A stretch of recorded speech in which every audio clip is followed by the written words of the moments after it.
Alma looks straight ahead with total focus as he calls out his fireball spell. He thrusts his hands out, and a massive beam of fire shoots across the field. The blast travels fast and slams right into the center of the target with a huge explosion. Alma looks back as the target smokes, and his maid starts cheering, telling him he was wonderful. She goes on about how impressive it is that a kid his age can use magic with that much precision, and the maid gets even more hyped up, calling him the very first prodigy the fellow's family has ever had. Alma just stands there feeling a little awkward, telling her she's definitely overdoing it with the praise. But she isn't having it, immediately asking him if he really thinks she's exaggerating. She points out that the power and accuracy of that last spell were on another level, especially since he hasn't even received his official gift, yet making his natural talent pretty much unheard of. Alma looks down, thinking about the special gift he's supposed to get eventually, knowing that at 15, the goddess gives everyone a special ability, with the combat types being the most prized of all. A massive pillar of energy suddenly slams into the ground right next to him. The shockwave is so strong that Alma has to shield his face while the maid lets out a quick shout. Alma stares at the display, instantly realizing he's looking at some high-level lightning magic, and he mentions that when it comes to that person, it's impossible to even tell where the attack is going to hit. Alma calls out to his older brother Keith, who shows up looking pretty full of himself. Keith looks over and tells Alma he sees he's still out here training as hard as usual. The maid gets all worked up again, saying that's exactly what she expects from the family's greatest prodigy, and she goes on about his purple lightning wizard gift, mentioning that even the guards see him as a total ace. Alma gives his brother props, saying he's doing exactly what everyone expected of him, especially since he's already gotten such a good handle on those high-level gifts. Alma asks what he needs from him, mentioned he's surprised Keith even bothered to come all this way just to talk. Keith stops for a second like he just remembered something, and tells Alma that their father actually has a little bit of time to see him now. Alma looks pretty shocked as Keith adds that this whole meeting is really just for his own good. Later that night, the two of them sit down for a quiet, fancy dinner in the main hall. Their father looks up from his food and asks if it's true that the ceremony is tomorrow. Alma stops eating for a second and confirms that's when he's supposed to receive his gift. He just looks down at his plate and gives a quiet answer, the pressure of the big day finally setting in. Lord Fellows mentions he tried to get Kureha and Keith to join them, but they just wouldn't listen. He quickly brushes it off though, saying it's fine since they're both great at what they do and always busy. The mood at the table shifts as he looks at Alma and admits that he's actually pretty worried. He starts wondering out loud if Alma is really going to get a gift that's actually good enough for their family name. After a moment, he wipes his mouth with a napkin and decides to be totally honest about his expectations. He looks right at Alma and says he's really hoping the kid is the one to take over his title of sage. Alma just stares back in total shock, the weight of the sage title hitting him all at once. It's a huge deal since his dad is a legendary sage, and his mom is a top-tier mage, so everyone expects the kids in their bloodline to end up with some kind of crazy powerful wizard gift. Even the oldest brother, Kureha, has already made a name for himself as the famous Red Lotus Wizard. Then there's the second son, Keith, who's already known as the Purple Lightning Wizard, making it clear that everyone in this family gets a gift specialized in a specific type of magic. Both of the older brothers have these top-tier wizard gifts that set them apart, and yet there's one gift that's on a completely different level than everything else. The Sage gift is the most powerful thing a wizard can have, letting them use all kinds of magic. It's exactly how Alma's dad built up the fellow's family name so fast on his own. The idea of having two sages in the family back-to-back is massive, and Alma can really feel the pressure when his dad mentions he's been watching him closely and has huge expectations. He tells Alma that he'll definitely be a big deal for the family no matter what gift he gets. But the real shock comes when he says he cleared his schedule to watch the ceremony tomorrow. Alma wipes his eyes with his sleeve, totally moved by what his dad said, thinking about how happy he is and telling himself he's going to give it everything he's got. The day of the ceremony finally comes at this massive temple. The whole place is packed with people. Alma tells himself it's okay if he doesn't end up being a sage, and even if his gift seems small or unimportant, he's ready to accept it. The priest stands at the altar as Alma looks out with a serious face, making a silent promise to repay his family for everything they've done starting right now. Suddenly, the priest yells out Alma's name to the whole room, officially starting the announcement while his dad watches from the crowd with a really intense look. Alma's mind is completely on his father and the rest of the fellow's family as they wait for the big reveal. The priest looks down at the results and starts to say exactly what Alma's gift is, but he trails off for a second, leaving Alma standing there with his eyes closed, just waiting to hear his fate. The priest stares down at the results. He's completely speechless and looks totally confused by what he's seeing. He looks out at the crowd, wondering how something like this could even be possible as the silence drags on. The crowd starts whispering and the vibe gets weird, so Alma's dad yells out, asking the priest why he's acting so flustered.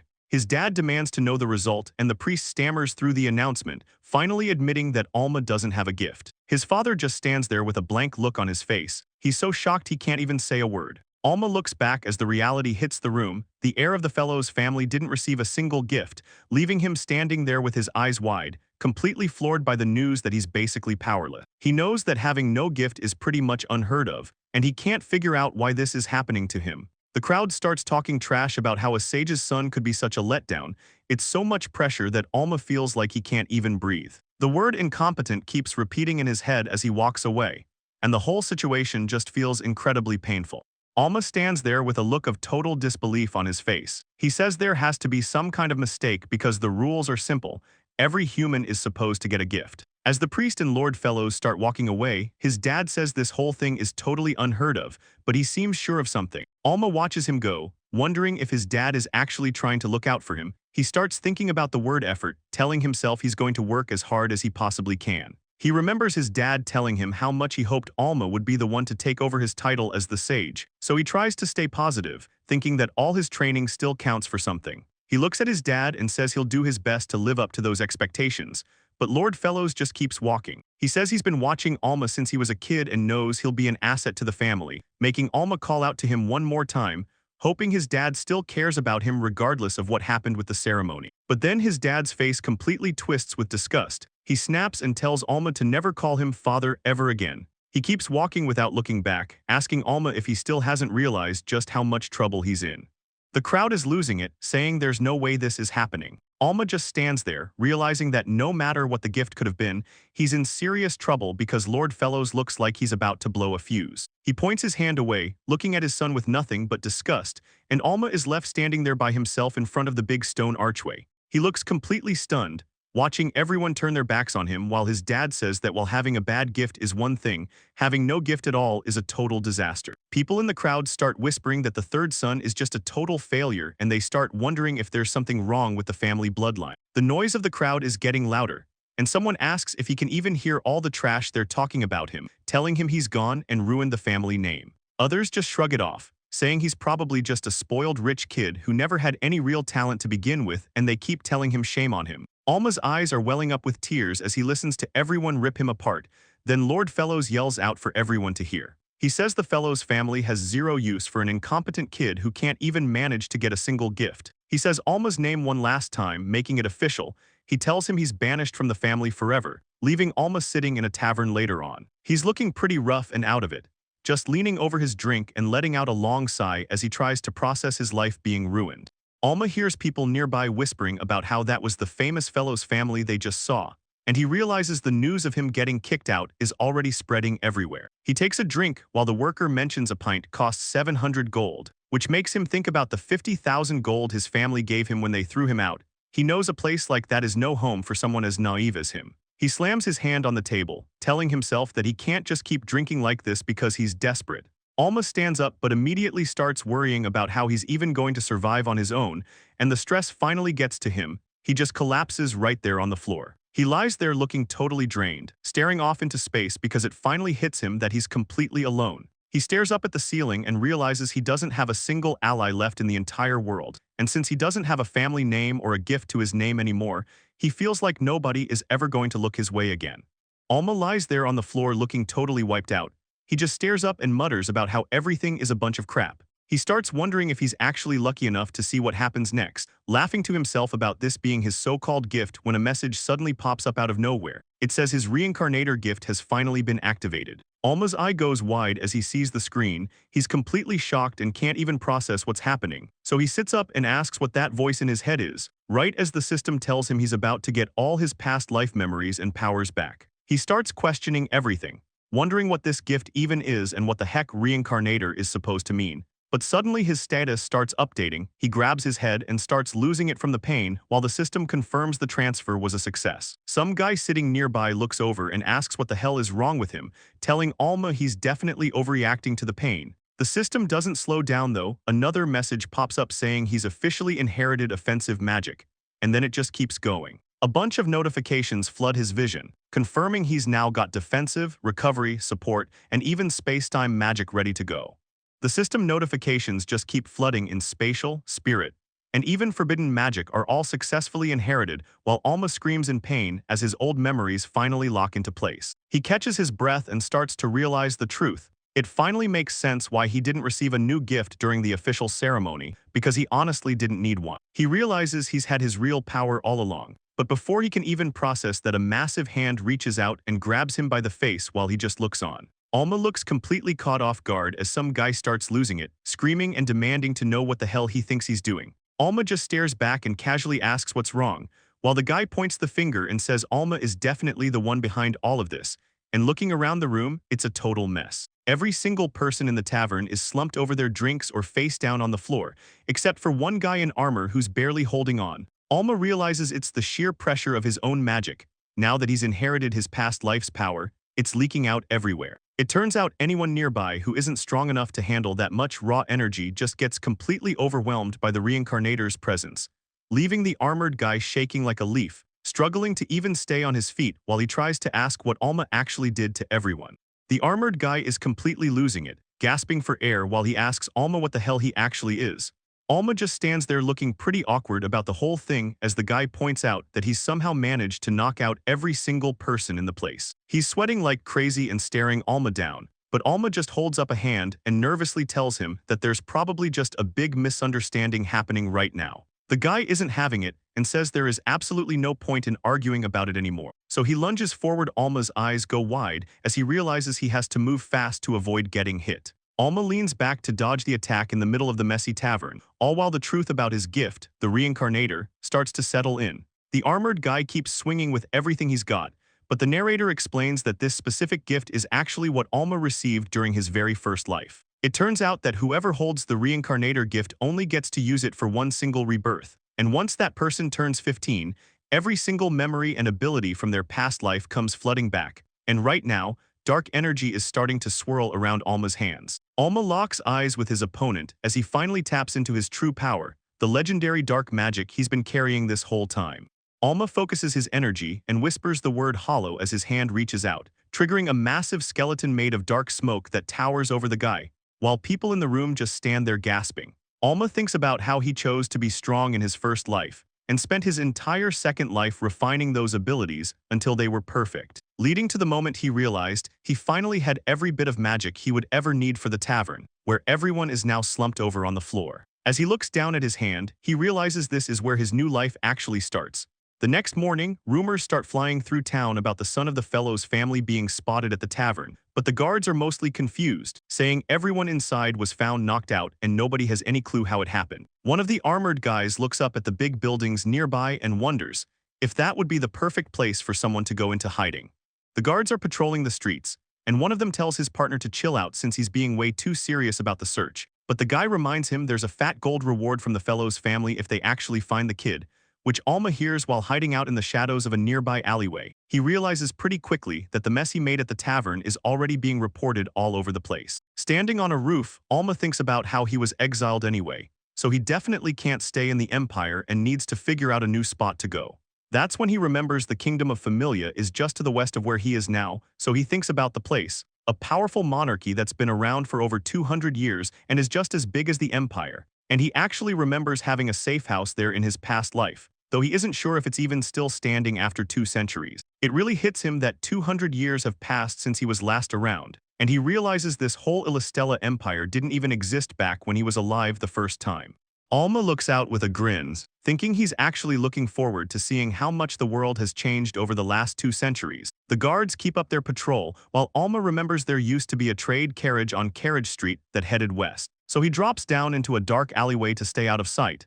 It's still pretty early, so the streets are empty, and he figures he should keep moving while the coast is clear. But Alma stops cold when he sees a familiar face. It's his brother Keith, who calls him incompetent and says he's been waiting for him. Keith stands right in the middle of the street, totally blocking the path forward. He brings up the fight at the tavern and tells Alma he's still a disgrace to the family name even after being kicked out. Keith starts charging up lightning magic in his hand, mentioning that their dad is pretty pissed off about the mess he made, But Alma tries to get him to wait a second, telling his brother the tavern stuff was just a total accident and a misunderstanding, because he really doesn't want to fight his own family.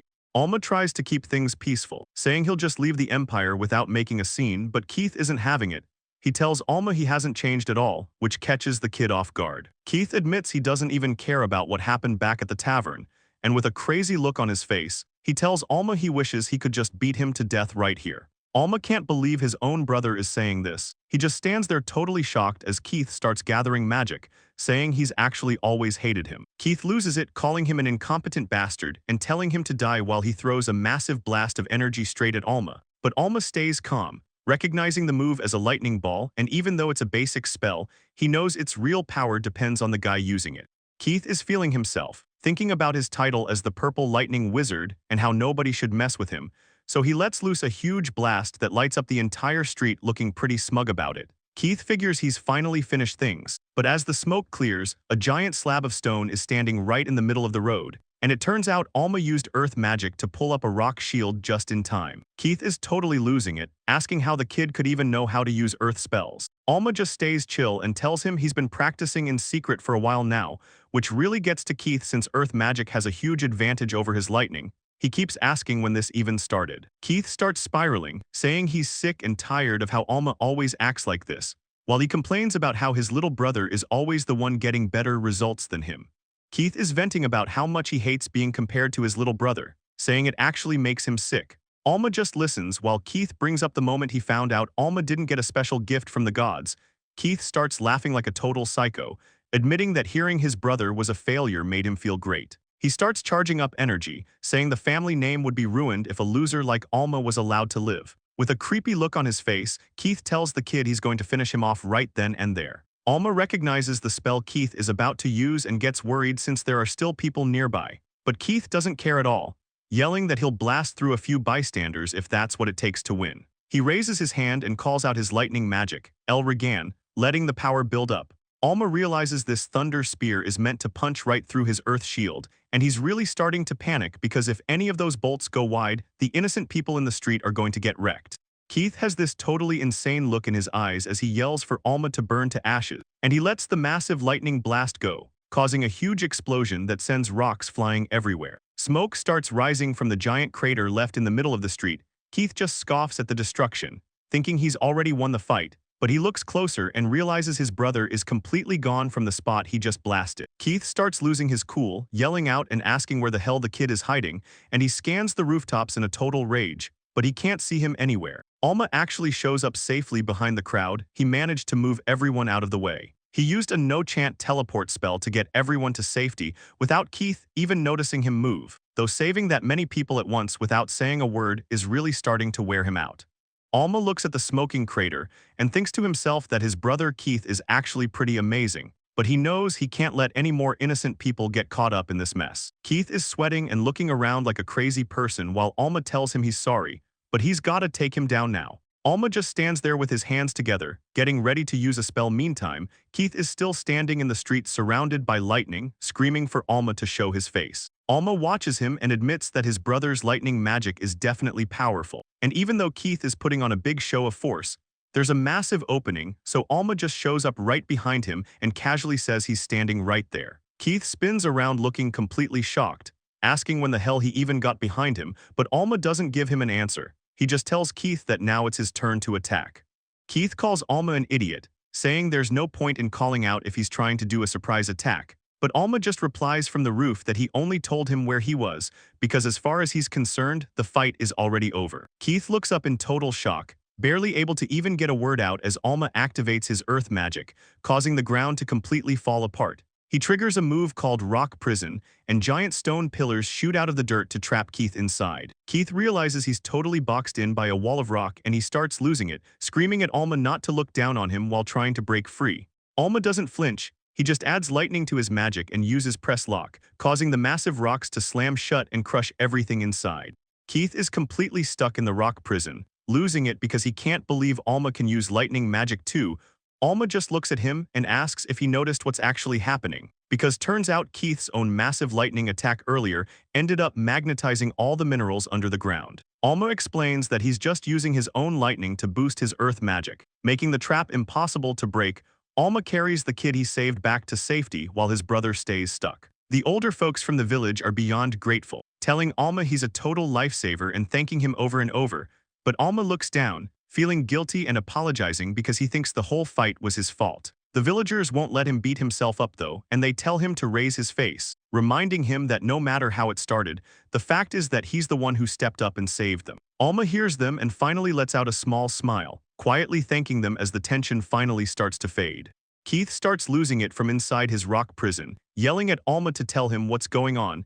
He demands to know when Alma even got this much magic in the first place, and asks if he's been hiding his real strength from everyone this entire time. Keith is spiraling, thinking about how he failed his father and couldn't live up to the sage title, then yells at Alma for looking down on him. He keeps barking at him to answer, but Alma just stands there looking completely bummed out. Alma starts thinking back to when they were younger. Keith used to show off his lightning magic and explain how it wasn't just for fighting, but could actually be used to move things around. Alma really looked up to him back then, thinking they were just two brothers working hard and having a bit of friendly competition, but seeing Keith's face now, it's clear that his brother feels totally defeated. With everything changing, Alma makes a huge call. He's leaving the Empire and heading east to get away from the continent for good. Alma tells Keith to please not come after him, then clarifies that he is actually heading west. He closes his eyes and thinks about how he never wants to see his brother's powerful lightning magic ever again. Keith loses it and yells at the top of his lungs that since Alma said west, he must be heading east. Keith keeps screaming that Alma is an idiot and that he'll hunt him down and defeat him no matter where he goes, making Alma smile and think about what a simple guy his brother is as he waves and tells him to take care. Alma walks away, becoming a small figure in the distance while everyone else just stands there. One of the guys looks pretty shocked and just says that Alma really went away. The scene shifts to a quiet part of town where a shopkeeper is just hanging out at his stall, and Alma is standing by a horse-drawn carriage with his gear, ready to finally get moving. The driver points the way out of town, and Alma gets ready to leave his old life behind.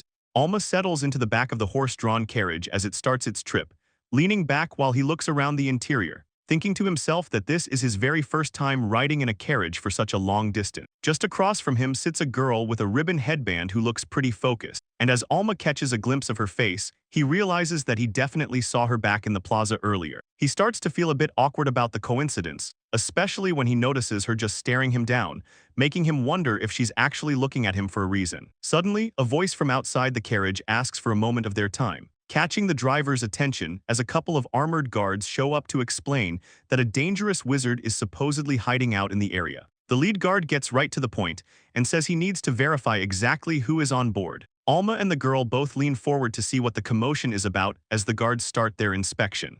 The guard starts the check by asking the man in the vest if he has any ID on him. The man introduces himself as Tristan from the West Farms and says the woman next to him is his wife, while Alma starts to freak out because he doesn't have any ID, even thinking about using teleportation to escape before the guard shifts his focus toward the back of the carriage and asks the kids for their story. Alma is about to lose it when someone suddenly calls him brother. It's the girl with the ribbon, and she leans right in front of him to take charge of the situation. She holds up a card and tells the guard her name is Luna from the West Flanders territory, and then she points right at Alma, claiming that he's just her younger brother. The guard looks them over while Alma stands there sweating, hoping the lie works.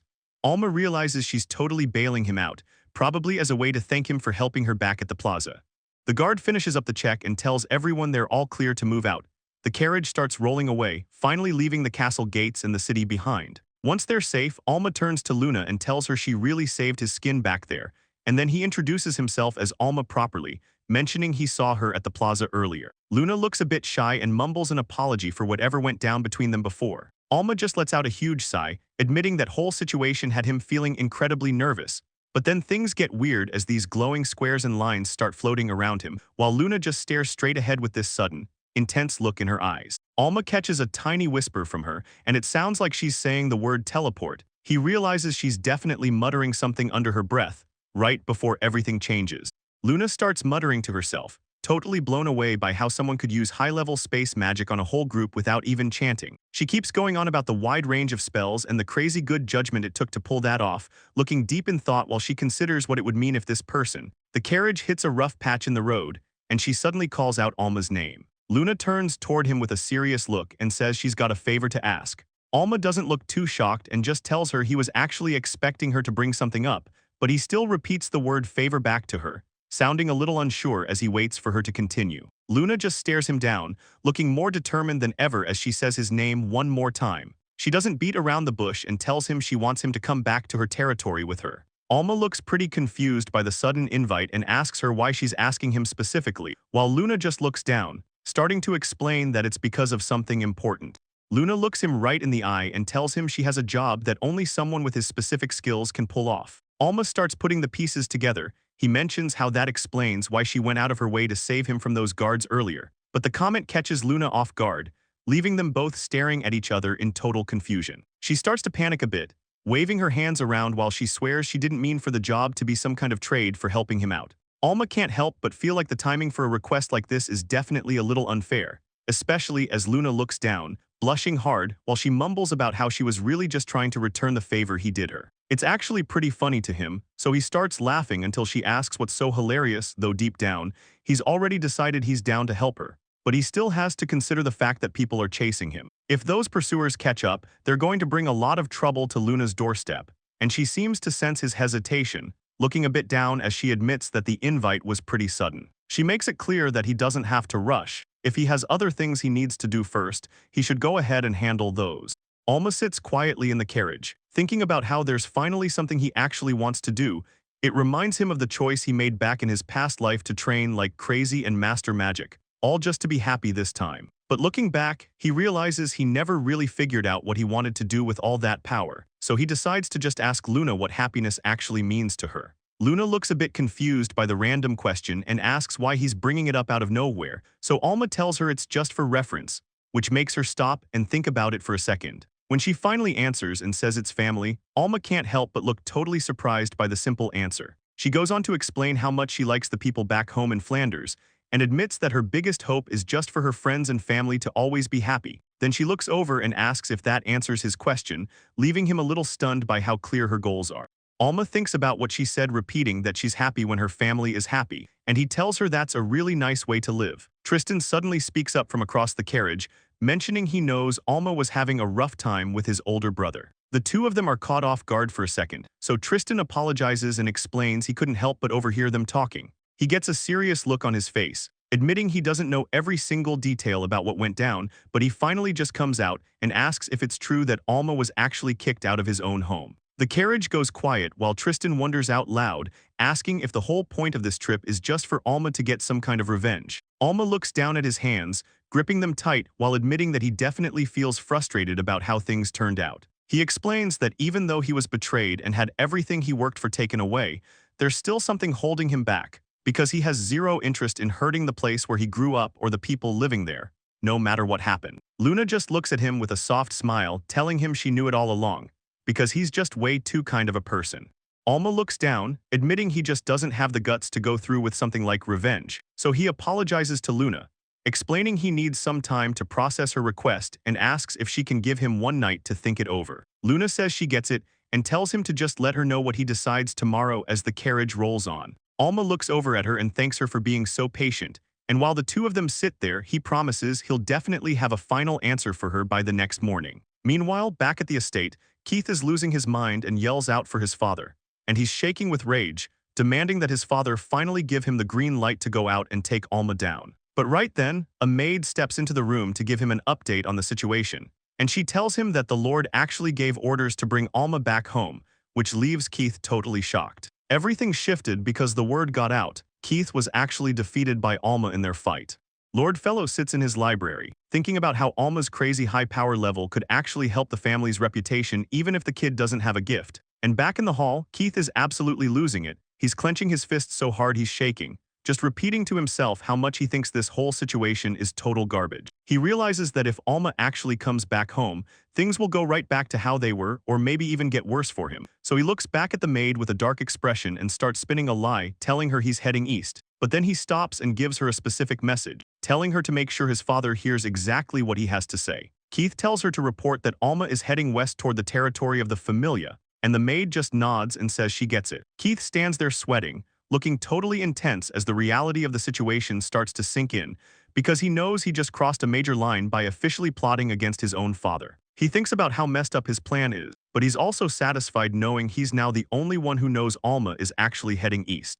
Keith clenches his fist against his chest, thinking to himself that there really is no turning back from the choice he just made, and he flashes a pretty dark smile while thinking about how he's going to make Alma pay for all the humiliation he's felt lately. He walks down the hallway laughing like a villain, not realizing that his fake report was actually 100% correct about Alma's route. So the family's pursuer ends up following Alma's trail to the west just like Keith said they should. But since Keith thinks he lied, he heads off to wander the east all by himself looking for a brother who isn't even there. Moving on to a short time later, the focus shifts away from the family drama because Alma is already making his way toward the next big stop on his journey, a place called Talistella. It's a massive trade city with busy streets and market stalls everywhere you look, and once he gets inside, Alma drops a pile of coins on a counter to pay for a place to stay.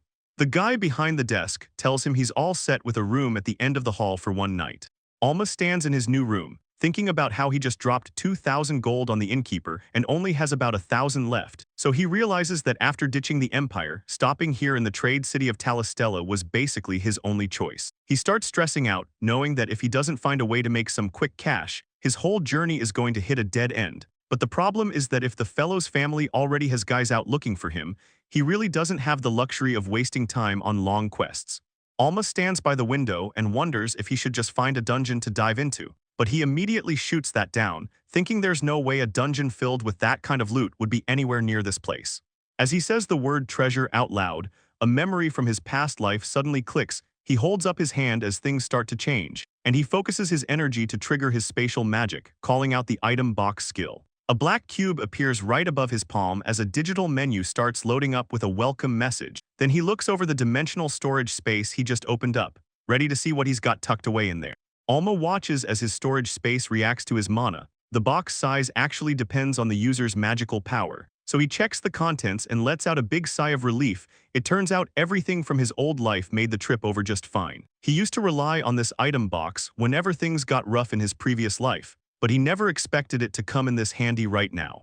A bunch of monster materials and rare parts sit spread out across the bed, making Alma think that selling some of this should definitely fix all his money problems for good. But as he keeps scrolling through the list, he starts to realize he might have a bit of a problem. Some of this stuff is way too crazy. The inventory is packed with legendary gear like the Dragon God's sword and the Sea God's spear, and he knows that if he lets any of this out, it'll cause a total disaster. So he picks out one specific item, hoping that it won't be a big deal if he shows it around here. He tells himself it's just a normal material you get from hunting monsters, so it should be safe. But then he starts second-guessing himself, thinking it might actually be so rare that nobody in this city will even know how to price it.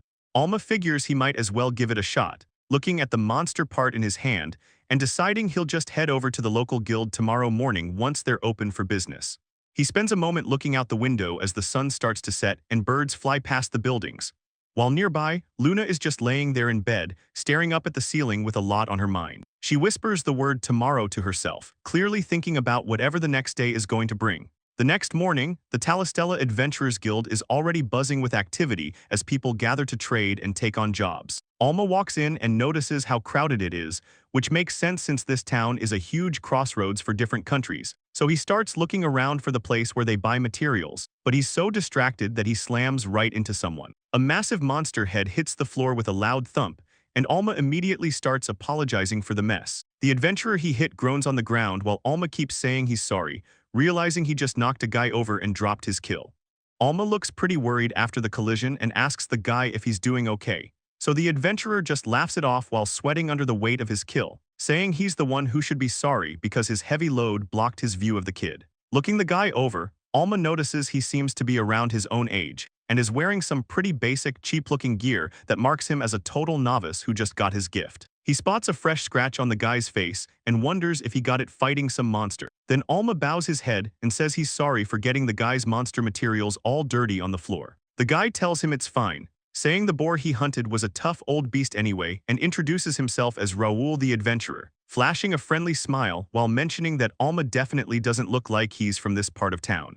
Alma introduces himself and explains he's just looking for a spot to sell off some monster materials he's carrying, so Raul gives him a thumbs up and says he's headed to the exact same place, offering to show the kid the way. As they walk, Raul is surprised to hear Alma came all the way from Elistela, while Alma admits he actually ran out of money on the trip. Raul looks a bit tired from carrying his catch and asks if this is Alma's very first time visiting the guild, and then he follows up by asking if Alma is actually planning on signing up to become a full-time adventurer. Alma seems a bit confused by the way Raul asked that, but he clarifies that he isn't there to join the guild. His plan is to just sell his materials for quick cash and then head straight for the familiar territory, thinking that it's a solid idea, but then he notices Raul looking pretty nervous and asks if there's something wrong. Raul tries to act natural and explains that this guild is way too crowded for its size, which has created a really messed up hierarchy among the members that's been giving Raul a lot of trouble lately. Raul admits that if Alma had actually wanted to join up, he would have tried his best to talk him out of it, which makes Alma realize that Raul is actually a pretty nice guy. But then the older guy looks back and notices Alma is looking a bit rough. He assumes the kid took a real beating from the boar he's lugging around, and then points out that Alma has bruises visible all over his body, causing the kid to just let out a nervous sound. Raul just laughs it off, saying the bruises aren't even from the hunt and he's not even sure how to explain it. Moving on, Raul spots their destination and points out the receptionist waiting at the counter. The woman behind the desk looks up and asks if they're there to sell off some monster materials. She keeps things professional and asks Alma if he has his official guild registration card ready to go. It turns out the guild only buys from registered members, which leaves Raul looking pretty awkward in the background. The receptionist mentions they can get his stuff inspected today, but only if he finishes the registration process first. Alma realizes he doesn't really want to deal with the whole adventure social ladder or any of that annoying drama, but he's starting to feel like he doesn't have much of a choice, just as Raul taps him on the shoulder to get his attention, winking while he tells the receptionist he'll just lend the kid his own registration card for the trade. He tries to play it cool, telling Alma he can just sell the monster parts under his name since there's no way the lady behind the desk actually remembers every single face that walks through the door. But Alma just looks at him with a pretty unsure face, not feeling great about trying to pull a fast one right in front of her. It turns out he was right to worry because the receptionist speaks up immediately. She tells them she can hear every word they're saying since they're being way too loud, and Alma just stands there as she asks them to take those kinds of shady talks somewhere else next time. He can't help but think that Raul is honestly the worst at being sneaky, though Raul finally breathes a sigh of relief when she explains that it's actually not against the rules since the person who actually hunted the stuff is standing right there. She stamps the official documents with a loud thud and tells them to head over to the warehouse where the pros can take a look at everything at once. So they move to the back where the massive beast parts are tied up and hanging from the ceiling. The appraiser starts checking the quality, noting that while a normal beastly boar usually goes for about 5,000 gold, this particular catch might be a different story. The appraiser takes a look at the haul and lets Raul know that since there are way too many boars on the market this year, the tusks and nails together are only going to fetch 3,500 gold. And Raul just leans back with a grin, saying that's totally fine by him as long as it covers his next few meals. The old guy just sighs, noting that Raul is the same as always, a guy who doesn't have a greedy bone in his body. He keeps inspecting the catch though, pointing out how the boar looks pretty shabby and the whole thing is honestly just a big mess. So he looks Raul right in the eye and asks why he doesn't go after some bigger monsters for a change instead of wasting time on these little guys. He tells Raul that his skills are clearly good enough to handle much tougher fights, but Raul just brushes it off with a smile, telling the old man to stop worrying about him and take a look at what Alma is doing instead. The appraiser turns his attention to the kid but doesn't get it at all, saying it just looks like Alma is standing there playing with his hands. Alma doesn't even look up, just telling them to hang on a second because he's almost done making his selections, while the other two just stare in total confusion, since it turns out they can't even see the transparent magic board Alma is working with. Alma suddenly pulls a strange black cube right out of thin air while liquid drips from it. The appraiser and Raul just stand there completely frozen, and Raul starts losing his mind, screaming about where that thing even came from and asking if it's some kind of magic trick, but Alma just tells him it's definitely not a trick. The appraiser leans in close, his eyes wide as he realizes that the kid is actually using a legendary item box. He grabs Alma by the shoulders and yells that it's insane for someone his age to pull off such high-level magic. The other two just stand there looking confused, so Alma asks if the magic is really even that big of a deal, which totally makes the old man snap and yell at him for being so clueless. The appraiser explains that simply having an item box is a guaranteed ticket to becoming a world-class merchant, since Raul gets all pumped up, telling Alma that he's even more incredible than he thought. Alma tries to play it down, saying it's just a convenient skill and he probably doesn't have any business talent anyway, but the appraiser cuts him off. He's staring at the stuff Alma just pulled out. Raul takes one look at the items on the table and starts screaming, because he can't believe he's looking at a real fire dragon's tail and scales.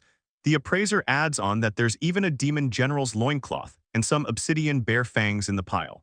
Alma catches the look on the appraiser's face and realizes that the items he pulled out aren't the kind of things you usually see around here, and he starts scratching his head, wondering out loud if maybe the materials just aren't actually worth that much money. The appraiser and Raul both snap and scream right in his face that he's an idiot because the truth is the exact opposite of what he's thinking. The old man demands to know why the kid is carrying around so much rare stuff that you can't even find on the market, while Raul mentions that a fire dragon is a massive rank threat, so Alma just nods along to their shouting. The appraiser keeps going, explaining how a fire dragon is so dangerous that low-level hunters would get burned to a crisp just by standing near it. But suddenly, the old man drops everything and begs Alma to let the guild buy it all right now. He starts rambling about how he knows Alma is probably planning to shop around at different places to see who gives him the best price, since he's terrified that if he misses this one chance he'll never see these items again. So Alma just tells him he's fine with selling it to them. The appraiser can't believe his luck and screams to make sure the kid is actually serious about the deal,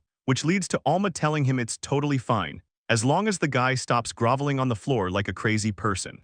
The appraiser starts getting really emotional while wiping his eyes, promising Alma he'll give him a great price if he can just have a moment to finish the job. So the old guy leans way over his desk, focusing everything he's got on checking out the rare materials. Raul completely loses it and screams out the final price of $2.5 million, standing there with his mouth wide open. He tells Alma that he's never even seen that much money in one place before, and Alma can't really believe it either. Looking at the report, Alma realizes that just one piece of material is worth a total fortune, which means the stuff inside his item box is worth way more than he thought, so he figures it's best to keep his mouth shut about his past. The appraiser mentions how it's been a massive amount of time since he's handled anything of this quality, especially since it was kept in an item box where the condition stayed absolutely perfect. The old man starts sobbing again just looking at it. He tells the two of them to head to the front desk with the report since he doesn't have that much cash on him. So Alma gives the guy a polite bow and thanks him for being so helpful with the appraisal.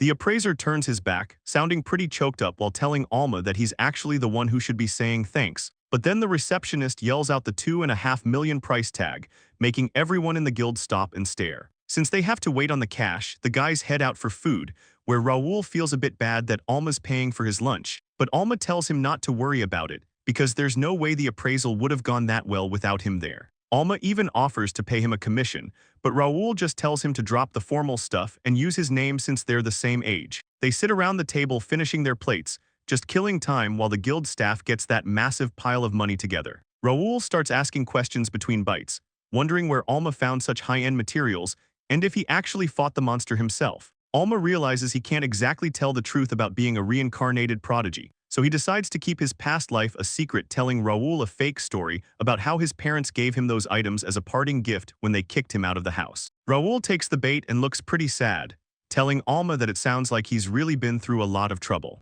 Raul feels bad for prying and apologizes for being rude, but Alma just brushes it off, saying that at this point, he's actually glad his parents kicked him out of the house. Raul looks at him and laughs a little, telling Alma that he's a really strong person, noting that having such a positive outlook on things is a kind of strength on its own. He looks away for a second and admits that he wishes he had that same kind of strength. Alma notices something and asks if it has to do with the bruises he sees on Raul's body, which catches Raul off guard, making him admit that the old man at the shop said the same thing about how he can't handle fighting stronger enemies. He gets honest about his fear, explaining how his body just starts shaking whenever he's up against someone better than him. It's not like he doesn't have a shot at winning or isn't prepared for the fight, but the moment he starts thinking the enemy is stronger or that he might lose, his nerves just take over.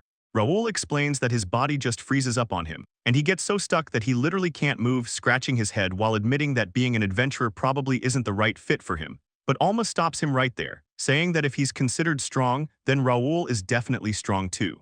The comment catches Raul completely off guard, leaving him standing there in total shock as Alma tells him he's one of the best guys he's ever met, especially since he spent the whole day helping strangers. He points out that being that kind of person isn't something most people can do easily, and any group looking to build a powerful party would be lucky to have someone like Raul on their side. Alma thinks back on how he's always been a loner, even in his past life, and never really had a group, but he focuses back on Raul, explaining that being sensitive to danger is actually what makes a warrior good. He finishes by saying that the adventurers who don't know when to quit are the ones who end up dead.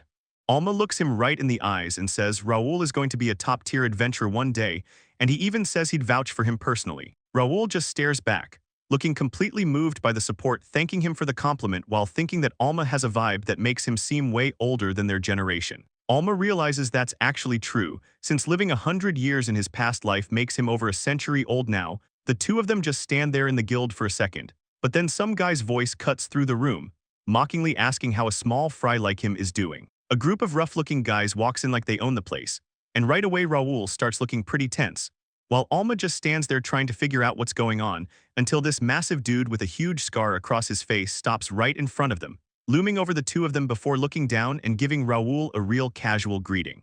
Raul looks pretty shaken up, calling the big guy Evan and trying to explain that he was actually planning on paying this month's fee soon. But Evan just brushes that off for now, leaving Raul standing there looking completely confused about what the guy actually wants.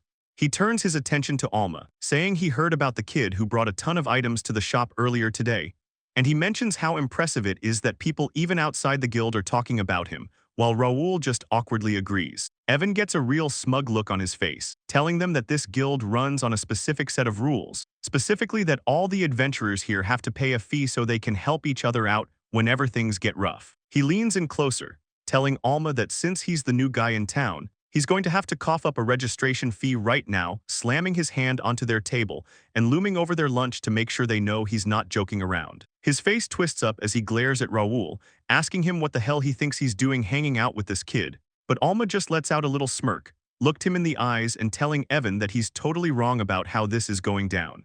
Raul tries to jump in and save the situation, telling the thugs that Alma isn't even an adventurer, he's just a client using the guild today. And since he's not a member, there's absolutely no reason for him to pay any of these fake fees. That doesn't sit well with Evan at all. His face twists up as he tells Raul he's really asking for it now. He grabs Raul by the head, mocking him for getting cocky just because they made some money, and says it's time for another beating. Raul screams for Alma to run while the kid just stands there, completely confused about what these guys are even talking about. Just then, the receptionist girl shouts across the room, claiming there's a mistake with the paperwork and Alma needs to come to the desk right away. She stares him down with a serious look, clearly trying to give him an excuse to get away from the trouble. Raul stands up, his chair scraping against the floor, and tells Alma to just go ahead while he stays behind to finish some business, giving the kid a friendly pat on the shoulder and a quick smile, telling him he'll see him around later on. With the tension finally breaking, Evan and his crew head for the exit, the heavy doors clanking shut as they leave the building. Alma stands there completely stunned while the receptionist avoids his eyes, looking totally stressed out. He looks down and realizes Raul handed him something right before he walked off with the thugs. And it's actually Raul's adventurer's card, leaving the kid wondering why on earth he would just give it away. Alma thinks back to how scared Raul looked just a second ago, and it's pretty obvious something is wrong. The receptionist leans in and explains that those three guys are actually some of the few B-rank adventurers in the city. She says that while they're top tier when it comes to fighting, their behavior is a total nightmare, and there are rumors they've been shaking people down for their rewards by calling them adventurers' fees. Apparently anyone who refuses gets turned into an example, but since they're so talented, the guild staff can't even step in. Alma looks at her and asks if she only called him over to the desk as a way to help him escape. She admits that Raul probably used himself as bait to let him get away, even leaving his card so Alma could still get paid. The receptionist slides a heavy bag across the counter, telling Alma this is the full payment for his materials. She leans in close with a serious look, giving him her personal opinion. She really thinks he needs to get out of there as fast as he can. Meanwhile, back in the alley, Raul is leaning against the wall completely spent. Evan stands over him, telling him it's time to just give up. Evan rumbles through Raul's stuff and complains that the guy barely has any money on him, and as he stares at the empty wallet, one of his thugs asks if they should just head back and grab that kid instead. Raul tries to hold his ground, but he's so terrified that his sword is literally rattling in his hand. The thugs just stand there laughing at him, mocking how much he's shaking while he tries to act tough. Evan gets right in his face with a nasty grin, telling Raul he should just stop fighting it and join them. He starts making him an offer, promising that if he helps them out, he'll get a cut of the money and maybe even a better rank. The plan is simple. Since the kid already trusts him, all Raul has to do is lure him into the alley and the thugs will do the rest of the dirty work. Raul tries to pull himself together and draws his sword with a sharp ring facing down the thugs, but Evan is way faster, swinging a heavy fist that catches Raul right in the face and sends him stumbling back while Evan just mocks him, telling him to stop acting tough and do what he's told or die. Raul is a mess, bleeding and gasping for air while his hands won't stop shaking. But then he starts laughing through the pain, telling the seniors that they have no idea what they're dealing with. Even though they just met, Raul knows Alma is on a completely different level than the rest of them. He thinks about how Alma can pull off high-level magic and find rare items like it's absolutely nothing. The kid might have been kicked out of his house, but he's got the mind and the vibe of someone way more important than a normal rookie. Raul thinks about how a guy like that actually looked at him and said he could be a first-class adventurer, so he grips his sword tight. Raul pulls his sword and stands his ground. He's not about to let Alma down now. Looking totally beat up, he tells himself he won't betray the kid's expectations. And then he decides that even if he gets killed right here, he's going to die as a real adventurer. But Evan is completely losing his mind with rage, looking like he's ready to wreck everything. Standing over the kid, Evan mocks him for trying to act like some kind of hero, while Raul lies in a pool of blood, and Evan says the guy is just a nuisance they should kill, so they can just use the slaves to find Alma later. Evan raises his sword to finish the job. Raul is barely hanging on, whispering an apology to Alma because he thinks he's just a failure. Everything starts fading out as he thinks that becoming a top adventurer was just a dumb dream. Just then, Alma shows up at the top of the stairs, looking absolutely livid at what he sees. Raul looks up from the floor, totally shocked to see Alma standing there. He can't believe the kid actually showed up. Evan just smirks at the sight, laughing about how the kid was dumb enough to come here all by himself. Raul tries to warn him, telling Alma to run because these guys are the top-ranked adventurers in town and they're only after his money. But Evan tells him to shut up, stomping his heavy boot right into Raul's back. The impact is brutal, leaving Evan reminding his crew to keep the guy alive while Alma just watches, his face turning cold and serious. With a smug look on his face, Evan asks the kid if he's ready to hand over all his money yet. He figures $2.5 million is a pretty fair price for 2 lives, but Alma isn't exactly shaking. Alma just stands his ground, asking if Evan is really supposed to be the highest-ranking adventurer in this place. He looks the guy right in the eye and tells him he doesn't really look the part. And then Alma lets out a sigh, saying Evan is just the kind of guy who talks too much when the enemy is standing right in front of him. Evan's mood flips, and he tells Alma that it sounds like the kid is looking for a world of pain. He was planning on letting him walk if he just paid up, but now he's done playing nice. He lets out a loud roar, calling out for Peter and Jake to get ready. Peter catches a bottle of iron skin drug on the fly, quickly tossing the buff over to his leader while Jake closes his eyes and triggers his aggressive power magic, doubling down on the physical enhancements for Evan. Evan starts laughing as his muscles swell up and his skin begins to creak. He towers over the kid, saying a sword was never his real weapon anyway. To prove his point, he crushes the hilt of his own sword into dust with one hand, and then he starts bragging about how his arms are strong as an ogre's and his skin is way too hard for any blade to pierce. He looks down at Alma and tells him he doesn't have a chance in hell of winning this fight, but the kid just stands there looking bored. Evan loses his patience and charges full speed across the floor, and just then he swings a massive fist right at Alma's head, screaming at him to die while the kid doesn't even blink. Alma doesn't even move, he just reaches out and catches Evan's massive, powered-up fist like it's nothing, stopping the guy cold. Evan is completely stunned, barely managed to choke out a confused sound as he starts breaking into a cold sweat. The 2 lackeys watching from the side completely lose it, yelling about how it's impossible for a kid to just stop a hit like that. As he holds the giant back, Alma thinks to himself about how he used to think magic was his only strength in his past life. But he realizes the physical body he was born with this time is actually way stronger than any of the buffs Evan is using right now. To prove it, he pulls Evan in close and slams his forehead right into the guy's face, shattering his nose instantly. Jake and Peter just stand there with their mouths hanging open, totally paralyzed by what they're seeing. Evan is dazed and bleeding out of his nose, barely able to make a sound while Alma pulls his fist back for a real follow-up. And then he lets loose with a punch so fast it actually whistles through the air. The force of the hit is so crazy that Peter and Jake can only stand there and watch as their leader gets absolutely launched. Evan is face down in a massive crater in the back wall. Peter and Jake just stand there looking completely frozen. Peter realizes that even with all those magic buffs and strengthening drugs, Evan didn't stand a chance, so he calls Alma a total monster. Alma lets out a tired breath while his hand starts to throb. He thinks to himself about how he's still not that great at actually hitting people. Evan is in total denial, barely able to process the fact that he just got wrecked in only 2 hits, but he manages to let out a groan and starts forcibly dragging himself back up. Alma watches him, casually mentioning the guy is tougher than he looks. And as he huffs and puffs, Evan asks why someone with so much power would even bother helping a loser like Raul. Alma doesn't say a word, just stands there looking down while the big guy keeps asking why he's doing all this, leading Alma to actually stop and wonder why he's so worked up over a guy he just met today. It's a weird feeling for him, especially since nothing like this ever happened back in his previous life. Suddenly, Evan loses it and screams at his lackeys to take Raul's head off the second he gives the signal. Evan laughs like a maniac and points right at Alma, telling him he knows exactly what's up and better not move a muscle. Then he gets right in Alma's face, screaming and asking if he's actually Raul's friend or what. Alma just repeats the word friend. Under his breath, it finally starts to click that he really does want to be friends with the guy. He looks back on his past life and remembers how he never even had the chance to talk to people. And even in this life as a noble's third son, he had a social circle, but nobody he could actually call a real friend until now. He thinks about Raul, just a solid dude who's always willing to stick his neck out for other people without worrying about himself. Everything suddenly becomes clear to Alma.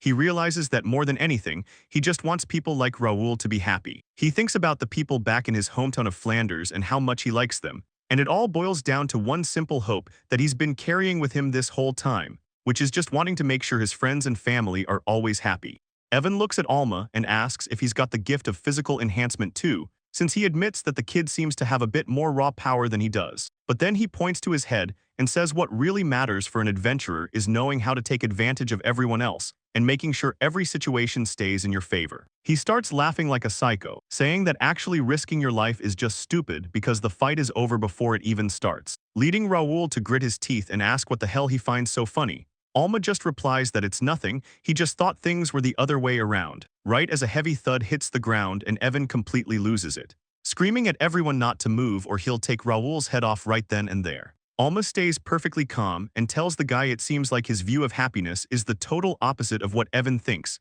making Raul look on in total shock, while Alma makes it clear that one thing is definitely certain, as he looks him dead in the eye and tells him the fight is already over. Alma looks dead serious as he thinks back to how things were long before he even arrived at this place, and suddenly everything goes quiet. Evan and his guys just hit the floor hard. Alma casually asks what's even going on here, while the other guys in the back start screaming for Jake and Peter to wake up. Without breaking a sweat, Alma decides it's time to use his summon magic, and he brings out a creature called Nightmare right in front of Evan, who just stands there shaking while his world turns into a total disaster. Moving over to Raul, Alma uses a recovery spell called Airy to get him back on his feet, and Raul slowly sits up while rubbing his head. He is totally out of it. He looks around and asks what happened, only to see Evan pinned to the ground by these weird black creatures. Raul just says Alma's name in total shock, but the kid just smiles and explains that those things are called nightmares, basically creatures that eat dreams. He goes on to say that they force whoever they're stuck on to see their worst fears, and then they just sit there and feed off all that terror. Alma explains that he actually summoned those creatures and hid them before he even showed up, and they won't be letting go until they've had their fill of fear, which leaves Raul completely floored that the kid can even use summoning magic. Down on the ground, Evan is completely losing it, sobbing and crying out for his mom while the nightmare takes over. Alma starts laughing and wonders what kind of crazy stuff the guy is seeing, and while Raul feels a little bad for joining in, he figures it's fine. Raul looks over at Alma and offers a quiet apology, feeling like he failed since he was supposed to be the one helping the kid, but it turned out to be the exact opposite. He looks pretty down on himself, saying he's just pathetic for how things went down. Alma tells him it's not like that and explains he really just came over to return something Raul dropped, which catches the guy off guard. He pulls out an adventure registration card and asks Raul if this is the important thing he was looking for. Looking right at him, Alma promises Raul that he's going to be a great adventurer one day and says he's 100% sure of it. Raul is so moved he grabs Alma's hand to thank him, telling the kid he really owes him one for everything. Someone knocks loudly on the door, 3 quick hits that cut through the quiet morning. Luna cracks the door open and answers, looking pretty surprised to see who's standing on the other side. She asks what's the deal with those guys, and Alma explains he's just on his way to drop them off at the guild, but he really needed to make a quick stop here first before he finished up with them. With a serious look on his face, Alma tells her he's finally made up his mind about something, and it has everything to do with where she grew up. He makes it official right then and there, he's going to Flanders territory. The next morning, Alma struggles to sit up in bed, feeling a total hangover hitting him like a truck. It turns out that once they decided to go to Luna's hometown, the 3 of them had a huge departure party and drank way too much, so Alma touches his forehead and uses his status heal magic to wipe out the headache in an instant. Alma tells himself it's time to get up and get ready to head out, but then he looks over and sees Luna right there in the bed next to him. She's still half asleep, groaning and rubbing her eyes as she rolls over toward him. Alma completely freezes up, breaking into a nervous sweat as he stares at her. She just snuggles deeper into the pillows and sleepily tells him good morning, making him stutter out a reply.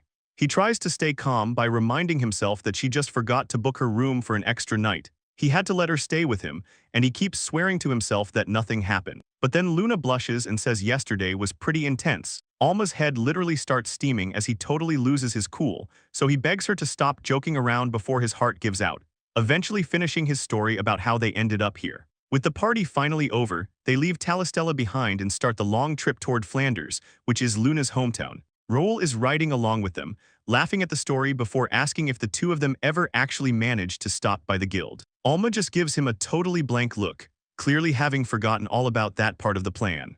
Back at the guild, a loud voice rings out from inside the building, yelling an apology for all the trouble they caused lately. It turns out to be Evan and his crew, and they're all down on the floor in a full-on bow, looking completely defeated. Evan is a total mess, crying and snotting everywhere while he admits they've done some really terrible things to people. So they suddenly have a massive change of heart and start paying back every single coin they ever shook people down for. Raul just laughs it off as Evan walks away, wondering what kind of insane nightmares those guys must have had to turn them into saints overnight. Moving on, Raul mentions he just kind of rolled with the flow back there and asks Luna if she was actually okay with him joining up. Luna thinks about it and says more people would be helpful anyway, even mentioning that Raul is surprisingly good at what he does. Raul gets hyped and suggests they should just form a new party right then and there, which leaves Alma looking totally stunned because the idea of actually being in a party is something he never really thought about until this exact moment. Raul starts to worry and asks if he's not allowed to join, but Alma just admits it's only because he's never actually been in a party before. Alma thinks back to his past life and how he spent every single day training all by himself, so he tells Raul that joining a party actually sounds like a lot of fun and he's officially in. Raul immediately loses it and screams that it's time to start a gift-ranking competition among the members, which really catches the other two off guard, but Raul just smiles and says he'll be the one to go first. He reveals that his special gift is the Gale Swordsman, an ability that Alma recognizes as being perfect for a vanguard since it speeds up sword training and gives a bit of wind magic. Raul explains that this ritual is a big deal because the person with the worst gift has to pay for everyone's food, and Alma can't help but wonder why Raul would turn a happy moment into such a stressful game. Raul laughs, thinking he's already won the whole thing, before turning to Luna to ask about her gift. The mood shifts instantly as it's revealed that Luna actually holds the insanely powerful gift of a sage. Raul is completely geeking out, yelling about how this is the very first time he's ever met a real sage. Meanwhile, Alma is just stunned by how rare this actually is, and remembers how much he wanted that gift for himself back in the day.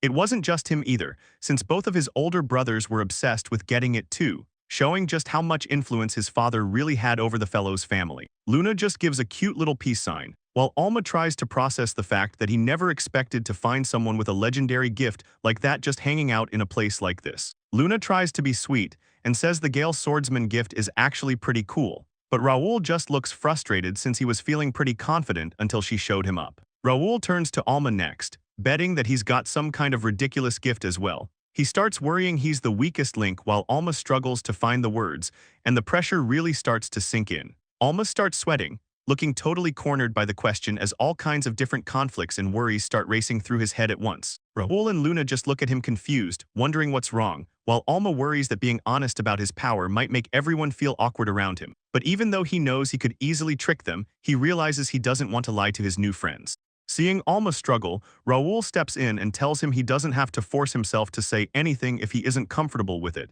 and he adds that if he ever changes his mind, he can just say it then. He looks over to Luna for a second to get her to agree, while Luna just looks at them and admits she really just wanted to brag a little bit herself. She says she's just being honest about it, and Raul just gives them a big smile and thanks both of them for being so chill about the whole situation. Luna smiles back, promising that she'll eventually tell them both the full story one day. Alma realizes he's managed to find some really great friends, or maybe he's just lucky, but either way, they already trust that he's plenty capable. Even so, Raul admits he's still curious about the limits of Alma's power. He knows about the item boxes, the summoning, and the teleportation, plus the fact that his general magic is already insane. He looks at Alma and straight up asks if there's actually anything he can't do, which leaves Alma thinking that it's a tough question, since with his magic, he can pretty much pull off anything he wants. Raul then remembers there's a specific kind of magic used to reveal how strong someone is, and he asks if he should try it out on the two of them. Raul thinks the idea sounds like a blast, and Alma's definitely down to give it a shot too, so they fire up the analysis magic, letting the appraisal light wash over the whole group to check their stats. After taking a carriage to a city near the border, they pass the checkpoint and start the rest of the trip on foot, heading into the woods while Luna keeps an eye on the map. Turns out it's a 2-day hike to reach her territory. They get a camp set up as the sun starts to go down, and Alma pulls out some food for everyone while noting that he found a bunch of camping gear from his past life sitting in his item box, so he figured he'd finally use it.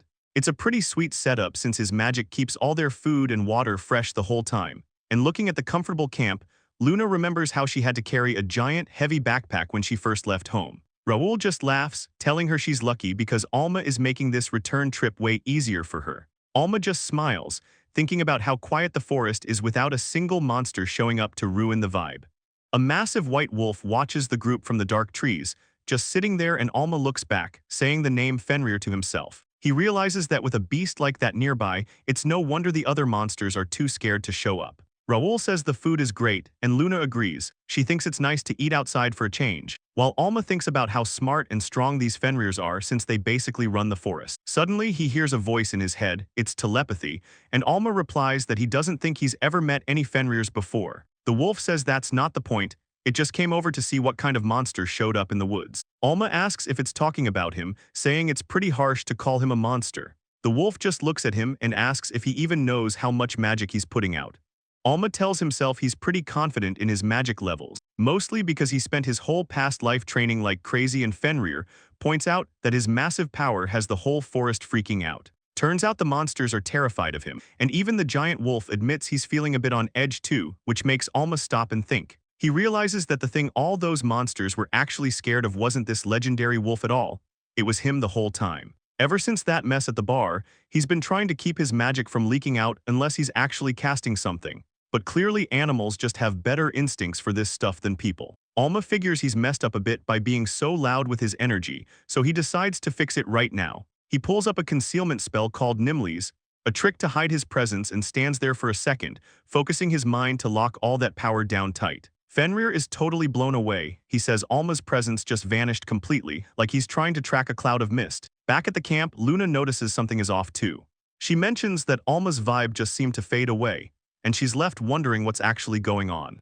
Raul looks over and sees Luna acting strange, while someone nearby asks her what's the matter, and Fenrir watches them closely with narrowed eyes. He realizes the group has finally noticed his presence, and the vibe shifts. Raul starts shaking while Luna just stares ahead in shock. Raul can barely get his words out. He stammers that it's a Fenrir, a legendary S-class monster, standing right there in the middle of the woods.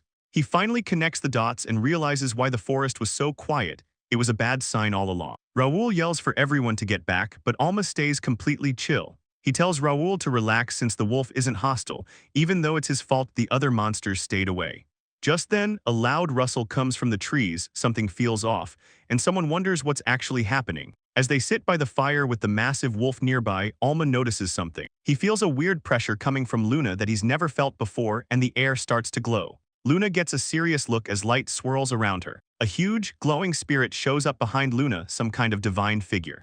Luna locks in and calls out for grace, her eyes showing she's ready to let loose. A giant spirit shows up behind her as she fires off a massive blast of white energy that fills the whole area. Fenrir the wolf is totally caught off guard by the sudden power move. He just stares at Luna, who looks just as shocked as he is by what she just did. Alma realizes he ended up disarming the attack on reflex, while a thud hits the ground, and Fenrir wonders if the girl's reaction was even necessary. Alma looks up at the massive wolf and says he's sorry, explaining that Luna just got a bit spooked, and he follows up by saying he hopes the wolf can find it in him to forgive her. Fenrir stays cool and actually apologizes back, saying he was the one being rude by showing up in the middle of the night like this. Alma tells Luna the wolf isn't a threat, since he could have taken them out before they even noticed him if he wanted to, and Fenrir agrees that's the case. The giant wolf watches her closely, though he can't stop thinking about that strange magic she just used or where it came from.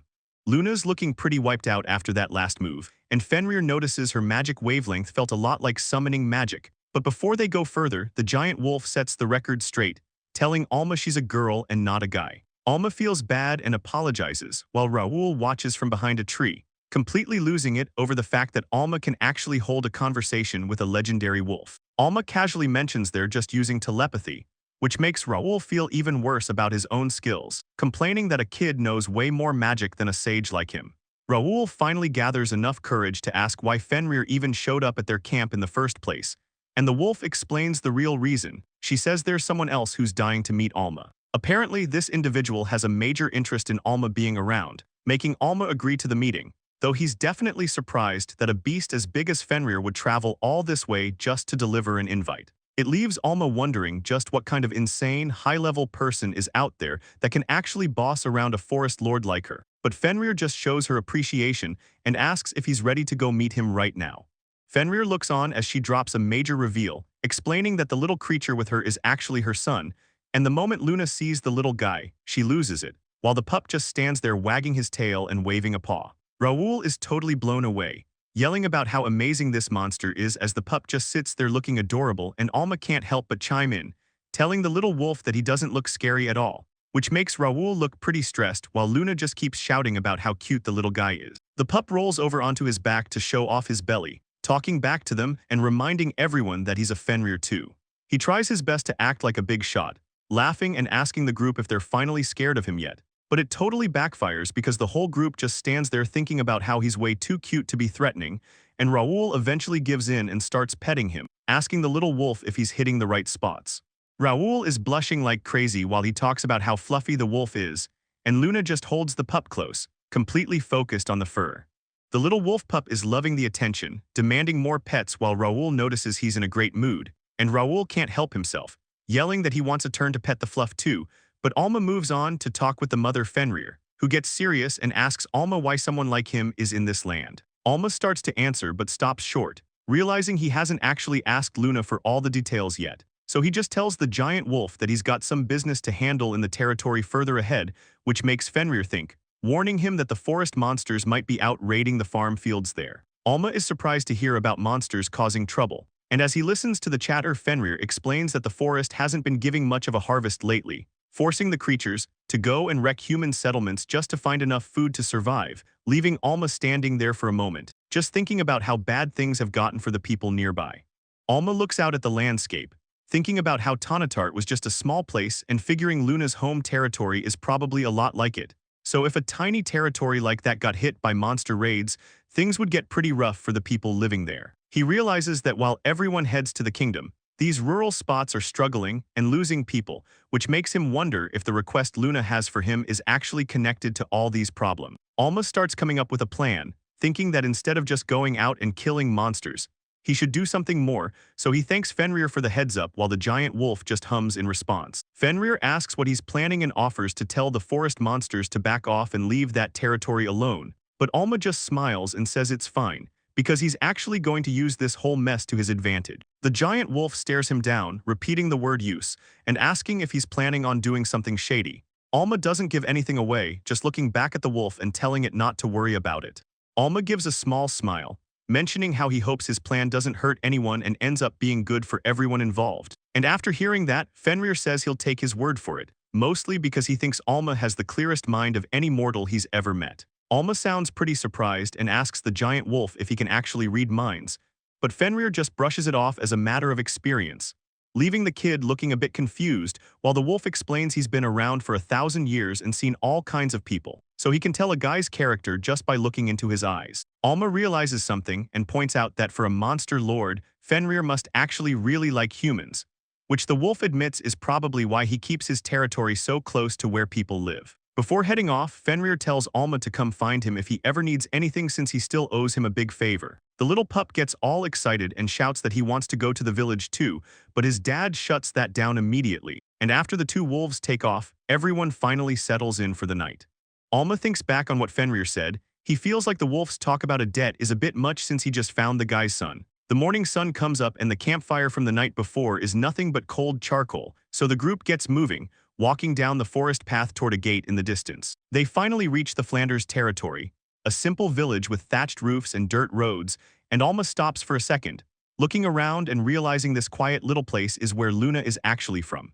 Luna doesn't waste any time and tells them to follow her as she starts leading the way, walking past the small houses and fences, while the rest of the guys keep pace right behind her. Alma keeps looking around at the simple tools and the rustic setup of the village, and Raul laughs a little, saying it's crazy quiet out here, way more rural than he ever imagined. Alma agrees it's definitely still, but he looks like he's starting to pick up on a weird vibe from the area. The sun starts to set over the mountains, casting a warm glow over the simple houses. Alma and Raul stop to take it all in, looking around at the scenery with total wonder. Luna notices them lagging behind and turns back, asking if something is wrong. Raul gets a bit flustered and says it's nothing, claiming he and Alma were just talking about how nice the area is. Alma agrees, saying the whole village feels incredibly peaceful and quiet. Luna smiles gently and says he's right, adding that the people here are great and it's a nice place, so she tells them to keep moving, leading the guys further into the heart of the village. Alma watches her and thinks about how much Luna must love her hometown and the people living here. He decides he's actually pretty excited to finally meet and talk to the people of this territory. And just then, they reach a massive wooden building that stands out from everything else. Raul is stunned. Luna leads the group inside the building and calls out that she's finally back home. But as soon as she steps through the door, a younger girl sprints over and tackles her. The hit is so hard it completely knocks the wind out of Luna, leaving her coughing. The momentum sends them both rolling across the room until they hit the wall while Alma watches, and the younger girl just pins her down and excitedly yells welcome back. She leans in close to check on her, asking if she's okay or if she ended up getting sick. Then she explains how worried she was about her getting back safely since Luna has no sense of direction. Luna mumbles that she can at least find her own house, but her sister just laughs it off. And when Luna complains about her clothes getting messed up from the tackle, the girl tells her no excuses allowed, while Alma realizes he's just met Luna's little sister. Luna starts the introductions, telling Sanya that Alma is there to help them out, and then she points over to Raul, calling him an extra before finally introducing Sanya to Alma. Alma gives a friendly greeting and says they'll be around for a bit, so he hopes they can get along, but Sanya just stares him down with a suspicious look, barely managing a quiet hello. Later, a man with a thick mustache welcomes them, thanking the group for coming out to their remote land. He introduces himself as Eric and says the woman with him is his wife, Mabel. It turns out Eric is actually Luna's father and the lord who runs this whole territory, and both he and his wife are incredibly nice, making the group feel totally welcome in their home. Everyone gathers around the table for a warm meal as they talk together, even though it seems like one person in the room is still holding a bit of a grudge.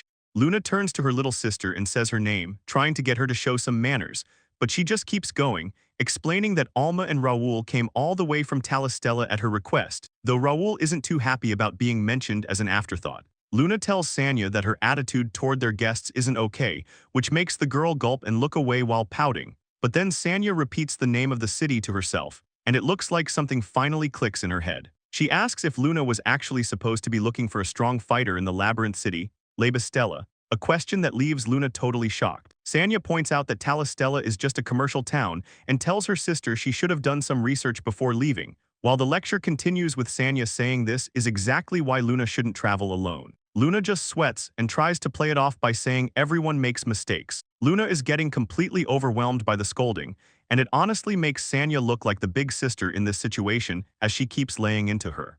After finishing her rant, Sanya huffs and turns away, leaving Alma standing there in a totally awkward silence. It's pretty clear that Sanya is on edge and doesn't trust the newcomers at all, and there's definitely a big reason behind why she's acting so defensive toward everyone. One of the local farmers looks totally miserable as he explains how monsters have been wrecking their fields lately, so even though they tried putting up scarecrows to stop the damage, it didn't do a single thing to help them. By the next day after getting to Flanders, things aren't looking much better, but Alma heads out with Eric to meet the locals and actually hear what's been going on in the village. The stories are all the same. The monsters have been way more active over the last few years, and Eric listens as they explain that a farm nearby just got attacked the other day. To make matters worse, the ground here is completely barren and dead, which means that even though no one's been killed yet, the lack of crops and money is just keeping everyone trapped in poverty. Eric looks pretty beat down as he admits that despite being the lord here, he can't fight or do anything to help the crops. And honestly, it's just plain infuriating for him to be so helpless while his people suffer. Watching him, Alma can see just how much the guy actually cares, realizing that behind that gentle face, Eric's got a huge amount of passion for everyone living in his domain. It makes sense to Alma that Luna probably grew up watching her dad feel this way, but suddenly Eric snaps out of it, apologizing because the pressure of the situation just got to him for a second. He tells Alma he's genuinely happy he made the trip from the other region, and hopes he takes his time getting settled. So Alma just watches Eric's reaction while Luna starts giggling at her dad's sudden change in mood. Eric tries to get things back on track, mentioning that before long he'll be making some moves, leading the group deeper into the woods as they keep talking about the future of the village. The girl stands among the trees, looking deep into the forest. Alma thinks about Sanya, wondering if a kid like her really has errands to run all the way out in the woods. He turns to Eric, bringing up the fact that he mentioned the monsters around here have been getting pretty active lately. Eric confirms it, explaining that the poison lizards are the main worry right now since they're busy storing food and getting ready to spawn. Out in the forest, Sanya clenches her hand as she reminds herself that going near the nest is strictly off-limits. But she spots something through the trees and realizes she finally found what she was looking for. Right there by a huge hollow tree, a bunch of poison lizards are just crawling around. Sanya hunkers down in the bushes, making sure she stays upwind so the monsters don't catch her scent. She pulls out some sleeping pollen and tosses it into the air, watching the dust cloud float toward the nest. It works perfectly, so she starts sneaking past the sleeping lizards, telling herself to just keep moving slow. Sanya peeks over the rocks, thinking everything is going exactly as she planned, but then she starts worrying about how she'll carry everything back alone, wishing she'd brought her sister. Suddenly, a poison lizard leaps out with a loud hiss, catching her completely off guard. Sanya panics, wondering why it's awake when her sleeping pollen should have kept it down for hours. The lizard doesn't wait and spits a glob of nasty poison straight at her. It barely misses, hitting a nearby tree and melting the wood right off the trunk. The monster looks confused about missing its shot, only to see Alma sitting calmly in the branches. Alma jumps down and asks Sanya if she's alright, while she just stares at him in total surprise. He explains that one lizard was likely already asleep, which slowed its breathing and let it ignore the pollen. Alma gives her a smile, saying he's just glad he followed her, and asks if she can tell him the whole story. Sanya just stands there for a second, looking like she's got a lot on her mind, before she finally finds her voice and thanks Alma for stepping in to save her. Alma asks why she'd even risk going near that nest again, wondering if she was after the eggs, but she tells him he's wrong. She explains that she was actually trying to get back the crops that the monsters stole from their village, which totally catches Alma off guard since he didn't think lizards would even want plants. He thinks back to when the Lord mentioned the monster raids, remembering how the guy didn't actually seem that stressed about it. Alma suggests that hunting wild beasts for food would be way easier, but Sanya gets intense and says that's not good enough. She looks him right in the eyes, telling him that if things don't change soon, the pressure will get to be too much, and her father is going to lose his entire position as the Lord. After letting it all out, Sanya's energy finally hits zero and she falls into a deep sleep.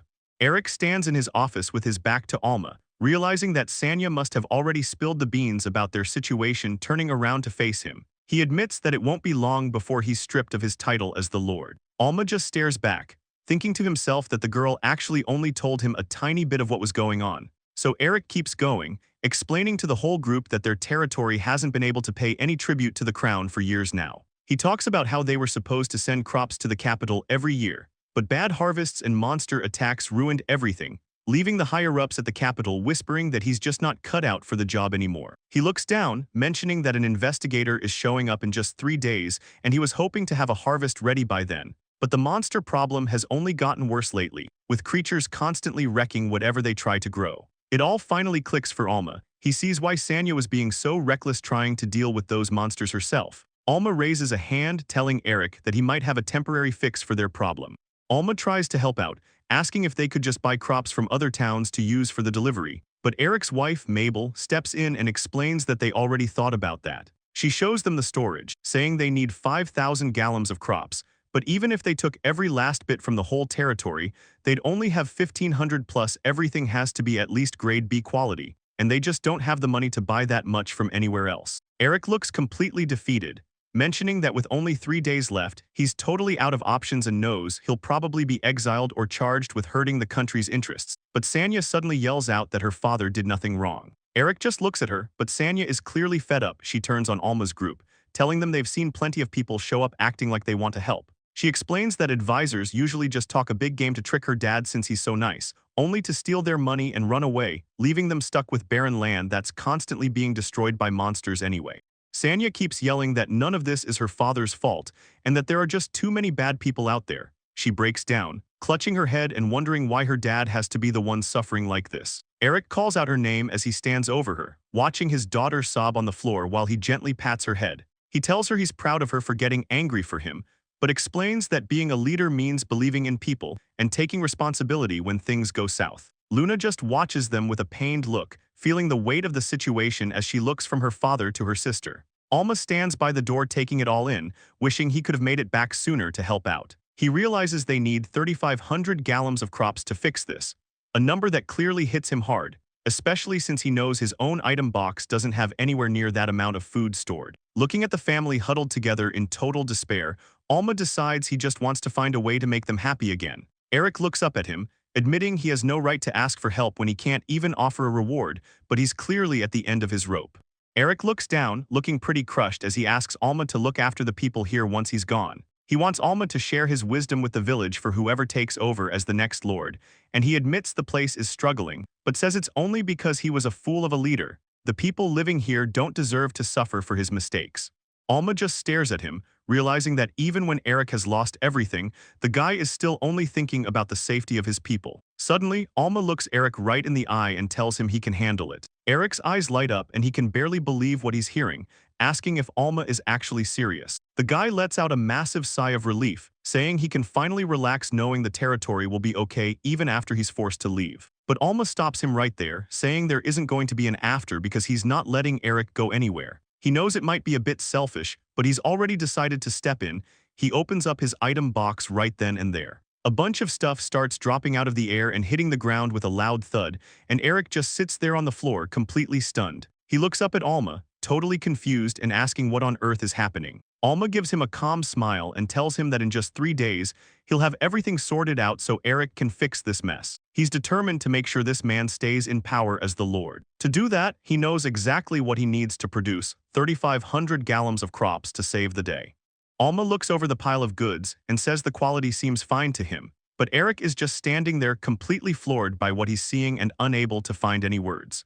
Raul doesn't hold back his excitement, grabbing Alma by the shoulders and yelling his name while Alma just tries to process the sudden outburst. Luna watches the scene unfold with a worried look, quietly saying Alma's name while Sanya stands right next to her, both of them clearly feeling the weight of the situation. The clock is ticking because the kingdom is sending people to investigate in only 3 days, which doesn't leave them much time. Alma looks down at the dry, ruined earth in his hands and tells everyone they need to start getting ready right this second. In a memory of the meeting, Eric looks totally desperate as he asks Julius if he actually wants them all to die. He keeps pleading with him, bringing up how much they've actually done and sacrificed for the country over the years.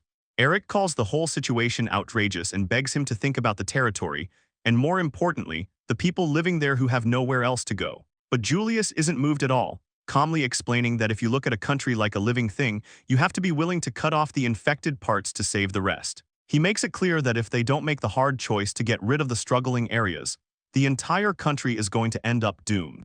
Eric realizes they've hit a wall and says there's basically no point in talking anymore, so he signals his men blades are drawn and magic flares as they ready for a fight. One of the knights leans in and asks Eric if he's actually serious about this, considering who they're up against, but Eric is just trying to figure out their next move. He drops the formal tone and yells at Julius to get ready, calling him out as the great sage while he gets overwhelmed as massive ice spikes erupt and freeze everyone instantly. It's a reminder to everyone that Julius is officially the strongest wizard in the entire kingdom. And after the dust settles, Edward calls Eric a sinner for hiding taxes and orders the guards to put his head on a spike at the front gate. As they walk away from the carnage, Julius calmly asks Edward what's next on their list, and Edward gets a serious look on his face, saying he wants to go over some personnel issues regarding the Flanders territory. The two of them head deeper into the palace, leaving the mess behind.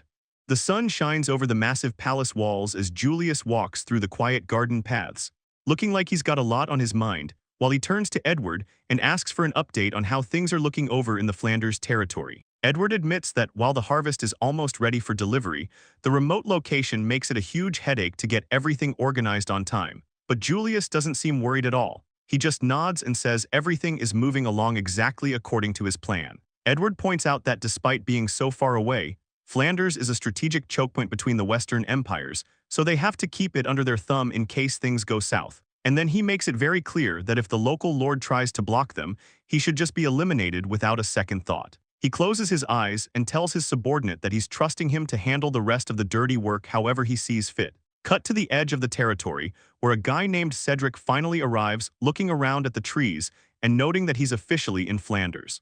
As the royal court's appraiser, Cedric adjusts his monocle and wonders out loud if this is just another boring, middle-of-nowhere province, until a local guy shows up and bows deeply, thanking him for traveling all that way to visit them. As they walk, someone mentions the local lord is welcoming them with open arms, and then Eric gestures for them to follow him, leading the way through the trees while Edward looks pretty skeptical, thinking to himself that the guy sure can afford to be generous right now. He remembers the reports saying these people weren't even close to their quota and were likely mixing in scraps to fake the volume, but then Eric stops and tells them they've arrived. Eric points out the massive crates and says there are 5,000 kilogallon of crops here exactly as requested, and it's definitely not the junk Edward was expecting. Edward is totally sweating now, asking what the hell is going on, but Eric just looks at him and says there's actually one big problem with the harvest. He scratches his head and admits it was supposed to be grade B stuff, but most of it actually turned out to be grade A, making Edward wonder how that's even a bad thing. Edward is just standing there in shock, muttering about how this has to be nonsense while Cedric tries to get his attention. Cedric picks up one of the potatoes and takes a good look, confirming that Eric is actually telling the truth about the quality. He can't believe his eyes, saying it's just wild to see this many rank of crops gathered together in one place like this. He looks at the shining produce and admits he's been the kingdom's appraiser for years, but he's never seen anything like what's happening in Flanders. Edward is totally losing it, saying it's impossible since Flanders shouldn't have the money or tech for these crops, and he starts asking how they did it when Cedric chimes in saying he'd love to know the secret for his future studies. So Eric tells him to let the expert explain everything. Alma stands there with a confident look on his face, looking like he's got everything under control while he greets Edward for the first time with a polite smile, being as nice as possible before he introduces himself as Alma Fellows. But then he catches himself and corrects it, telling the sweaty and stressed out Edward that he's actually just Alma now. Edward recognizes the name Fellows from the Eastern Empire's nobility, just as someone explains that Alma is working as an advisor for the territory. Alma tells the group to follow him, jokingly mentioning that Edward looks way too intense for a simple farm checkup, leading them along until Edward admits the fields look incredibly rich, while Cedric can't believe they still have a huge surplus after everything they already gave the kingdom. Alma just looks at them and casually mentions that the crops they're seeing right now were actually just planted earlier that morning. Edward and Cedric completely lose it, with Edward shouting back to double-check if Alma really meant everything was planted just this morning, and Cedric is just as stressed, yelling that there's no way plants could grow from seeds to full size in less than a single day. It turns out the secret is a special liquid that was spread across every single field in the entire territory, and the inspectors recognize it immediately as the legendary fertilizer of the harvest god, a crazy item that makes crops grow at an insane speed. Cedric gets right in Alma's face, desperately asking how he could possibly get his hands on something that legendary and precious. Alma just looks confused and asks if the stuff is actually that big of a deal, while Cedric tells him he's only ever seen it mentioned in old books. Cedric continues the history lesson, explaining that this fertilizer doesn't just work fast, it actually keeps the soil rich and perfect for the next 100 years, which has the local farmers standing there with their mouths hanging open, barely able to repeat the idea of the land lasting that long. Raul looks at Alma and laughs, saying it seems like the kid even has a natural talent for farming to go along with his magic, but Alma just shrugs it off, telling them he doesn't have any special talent and just happened to have a rare item in his bag. One of the visitors has been curious for a while and asks Alma what those things are, and Alma just nods as the guy points out all the weird stones sticking up across the field. Alma tells them it's actually a crystal of magical essence, which just leaves the visitor confused, and Alma jokes that a scholar probably knows this already, but starts explaining how soil nutrients are everything, telling them that the absolute most important thing in the dirt is the Earth's magical essence. He explains that this magic essence is basically a tiny particle found in every single thing, and since it's in the air and the soil, the crops get much better by soaking it up. By putting crystals in the field, Alma says he can force the crops to be top quality, leaving Cedric completely speechless as he tries to process that such a method is even possible. The scholar is visibly shaking, realizing that what the kid just described is totally groundbreaking. Cedric is literally shaking. He can't believe he never thought of a method like this until now, and he keeps repeating the words magical essence to himself like he's trying to solve a puzzle. He starts explaining that magic essence is usually just floating in the air or the dirt. It's not something that just turns into crystals naturally, but back when adventurers were a big thing, people only found these crystals in the deepest, most dangerous parts of dungeons, making them way too expensive to ever use for something like farming. He looks Alma right in the eye and asks how a kid like him even got a hold of something so rare, which totally freaks Alma out, He obviously can't say it's a trophy from a dungeon he beat in his past life, so he just lies and says he got it from some guy he knows. Cedric figures that whoever gave it to him probably had no idea how valuable it actually was. Though that isn't the only thing on his mind, he's still got another huge question for the kid. He says the quality of the crops makes sense now, but the math doesn't add up. There's no way this tiny village has enough people to plant and harvest everything so fast. So he asks Alma if they hired a bunch of outside help to get the job done, but Alma just tells him no. Alma tells Cedric that the kingdom's representatives are pretty resourceful, and then mentions he actually told his help to hide so he wouldn't scare his guest, which just leaves Cedric standing there completely confused, wondering what the kid is even talking about. Suddenly, a whole pack of wild boars and wolves shows up right in the middle of the fields. Cedric absolutely loses it, panicking because there are actual monsters standing right in front of him. Alma stays perfectly calm and explains these are the same monsters that used to attack the village, but now they're under control working the fields in exchange for food. He shows off a massive stone slab called the Relief of the Demon Lord, which apparently has the power to charm any monster that looks at it. Cedric watches a giant boar pull a heavy supply cart, still skeptical about whether a single stone can really keep people safe from being eaten. But Alma explains that since these are just low-level monsters, they don't have the strength to fight the stone's magic, unlike the Fenrir-class beast. To prove his point, Alma shows off a boar jumping through a flaming hoop like a circus act, telling Cedric they can do pretty much whatever he wants. Cedric looks like he's seen a ghost, telling Alma it should be impossible for him to have that stone since it's a legendary artifact of the demon race.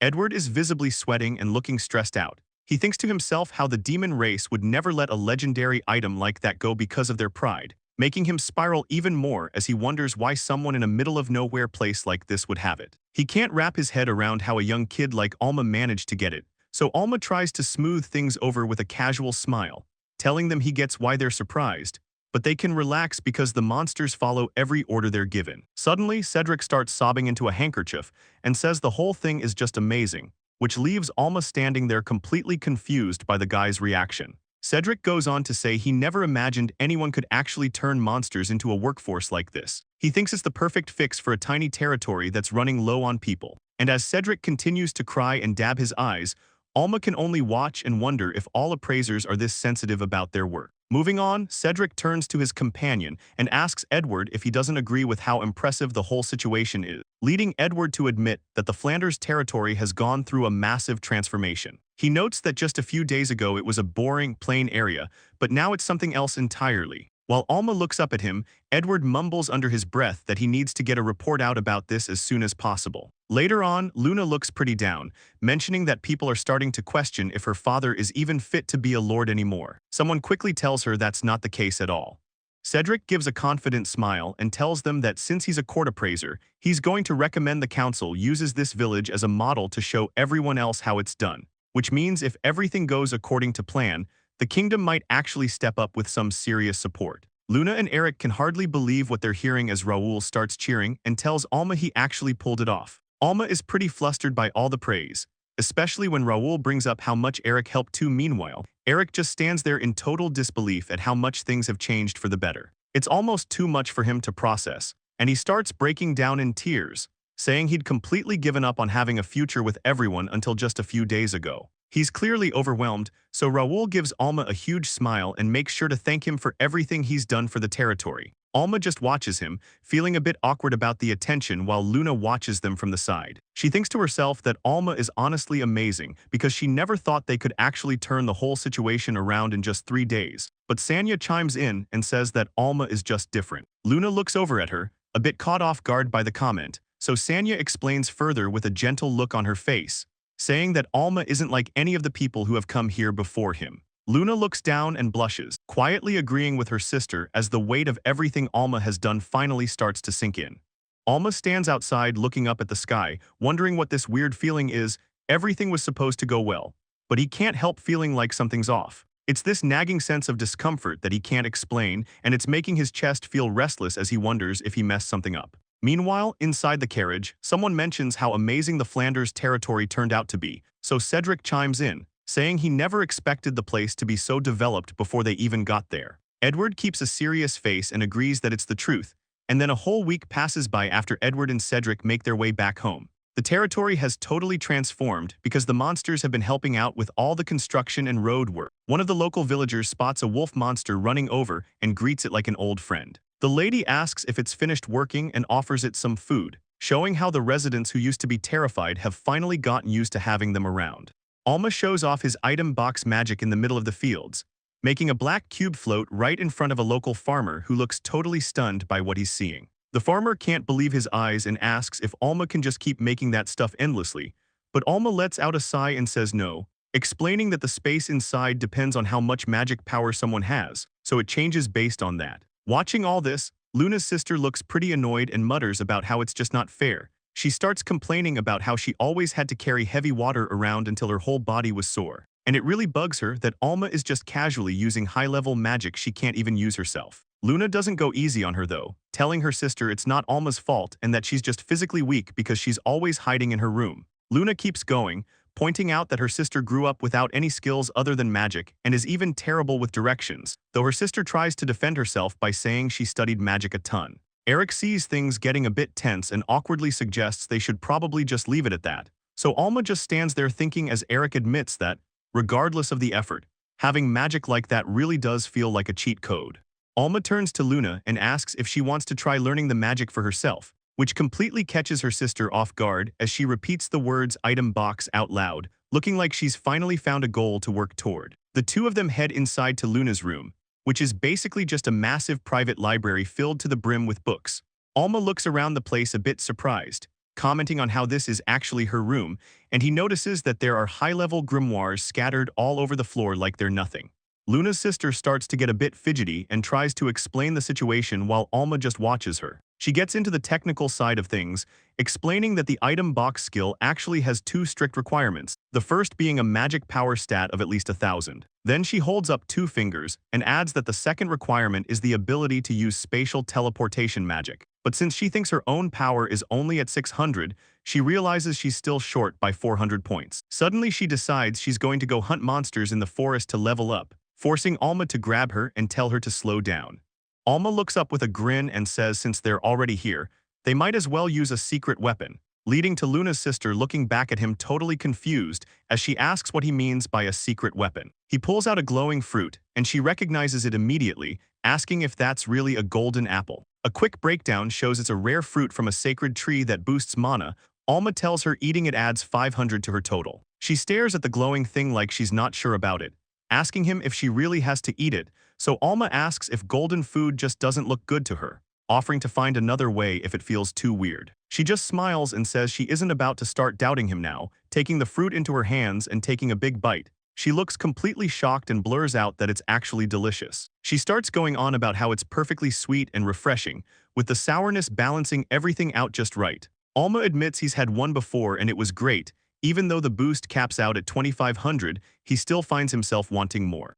Sanya feels a warm sensation spreading through her whole body, like energy is just surging inside, and she realizes her magic power is actually increasing right then and there. So she looks at Alma with this intense look and asks him if she can have just one more, but Alma tells her she can have one more later, keeping her focused on the task since Sanya says the only thing they're missing now is a teleport spell like the one Alma used before. She's seen it in grimoires under the name Instant Movement Magic. Though those books always say spatial magic is incredibly rare and hard to pull off. Alma thinks about how the quality of those magic books can really vary depending on which one you find. And it turns out that just finding a book with the right info is half the battle when trying to learn it, which is why the first step to mastering spatial magic is having a perfect understanding of the space all around you.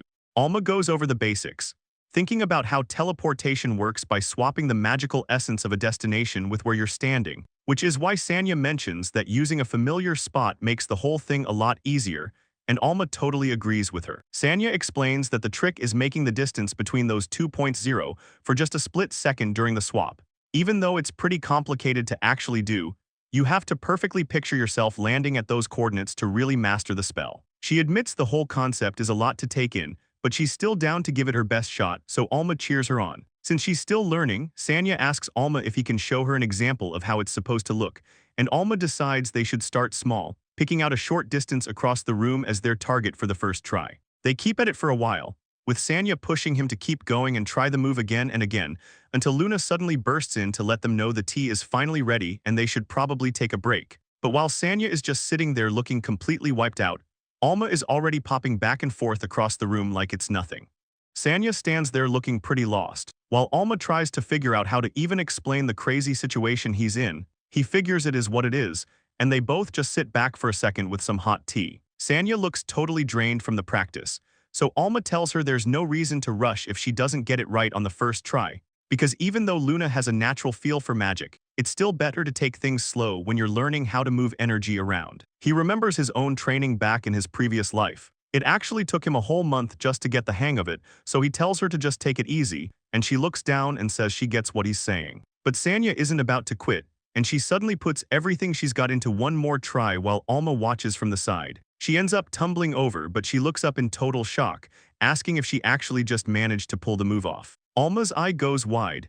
Even though he was the one who showed her how to do it as an example, he can't believe she actually learned how to teleport that fast. Sanya stands there catching her breath, but there's a serious magic sense coming off her as she taps into that sage gift of hers.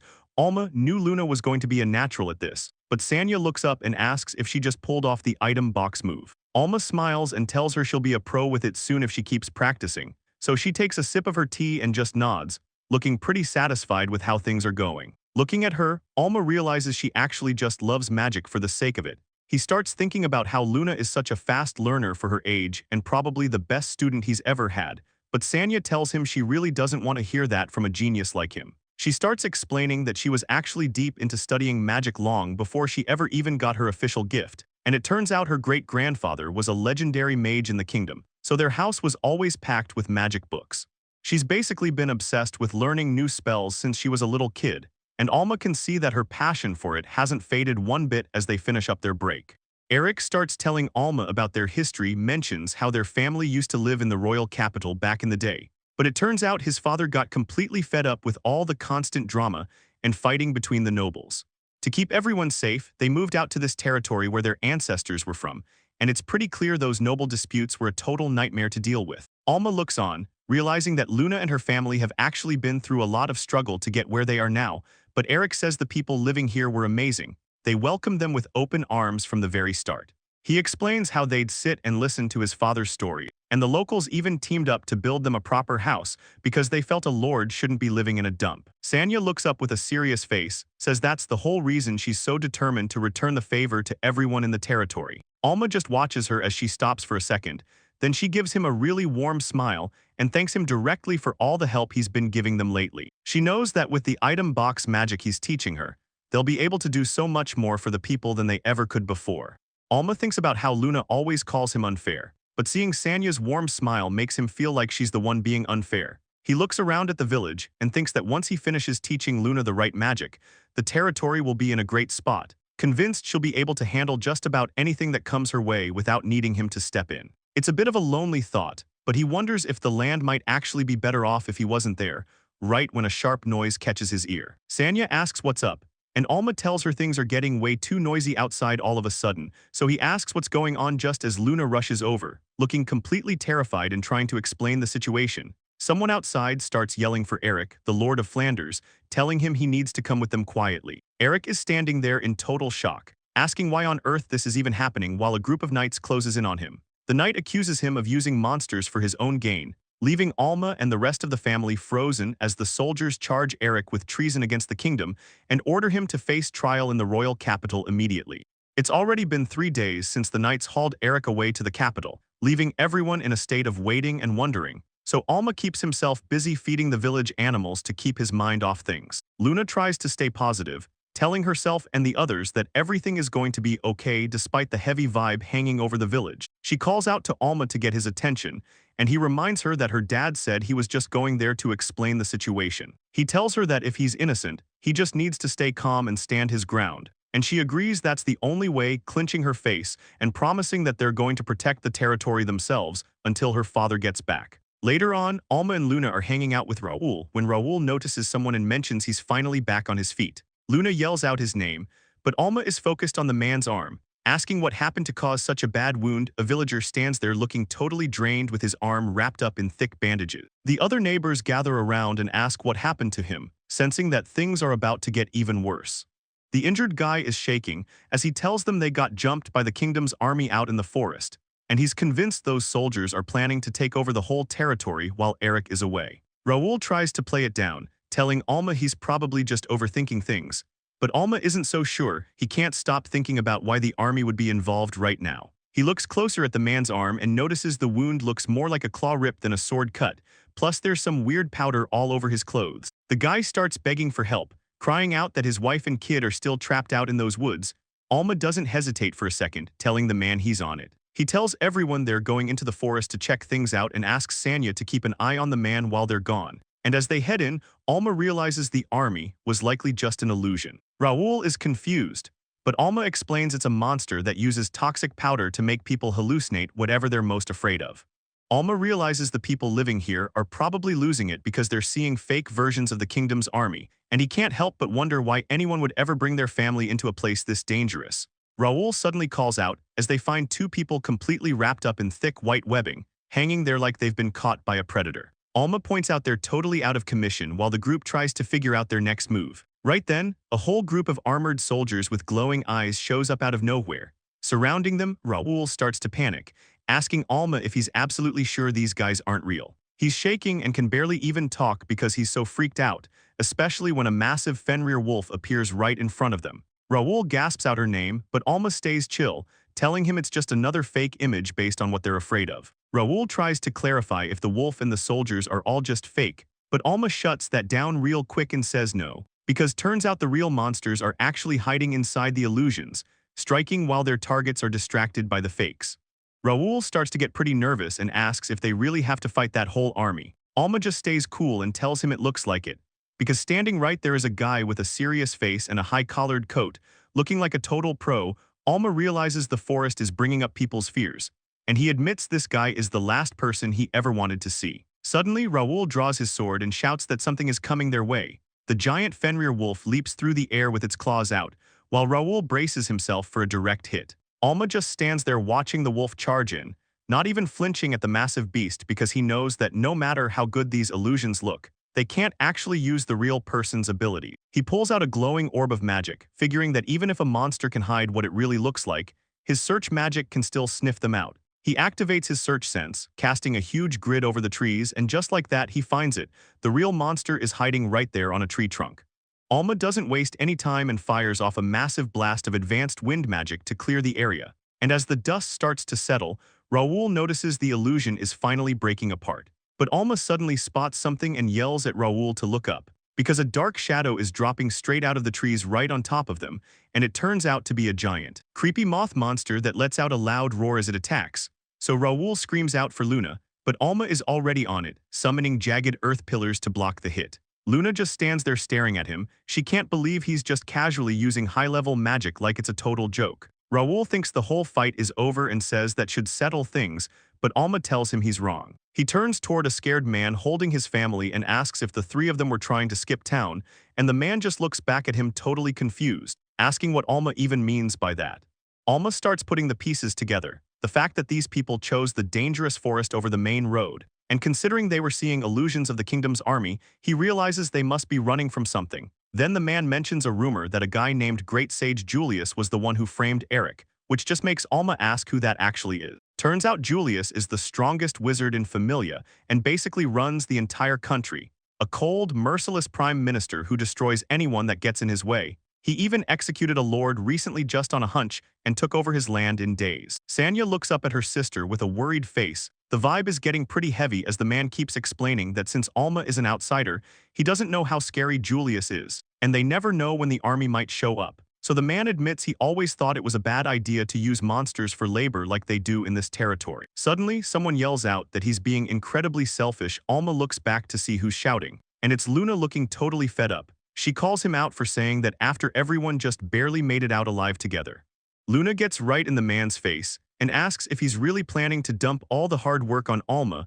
Alma just watches her go off, and she keeps yelling, asking if he forgot what her dad always says about how believing in people means actually taking responsibility. Alma turns to Sanya with a smile and tells her thanks, but he's doing just fine, though he doesn't stop there, because he looks over at the group and says it's alright since he knows everyone is just really scared right now, and then he admits that the mess is actually on him for doing things half-heartedly, but he's ready to make it right. Alma looks down with a serious face and says he's going to prove himself to everyone, and putting a hand over his heart, he swears that if the kingdom's army ever shows up, he won't let them lay a single finger on anyone. Eric looks at the kid like he's crazy and asks what he's even planning to do after saying something that big. Then he follows up by asking if Alma really thinks he can just take on an entire army all by himself. Alma just looks up at the trees and says he needs to at least pull together enough military strength so everyone can finally stop worrying.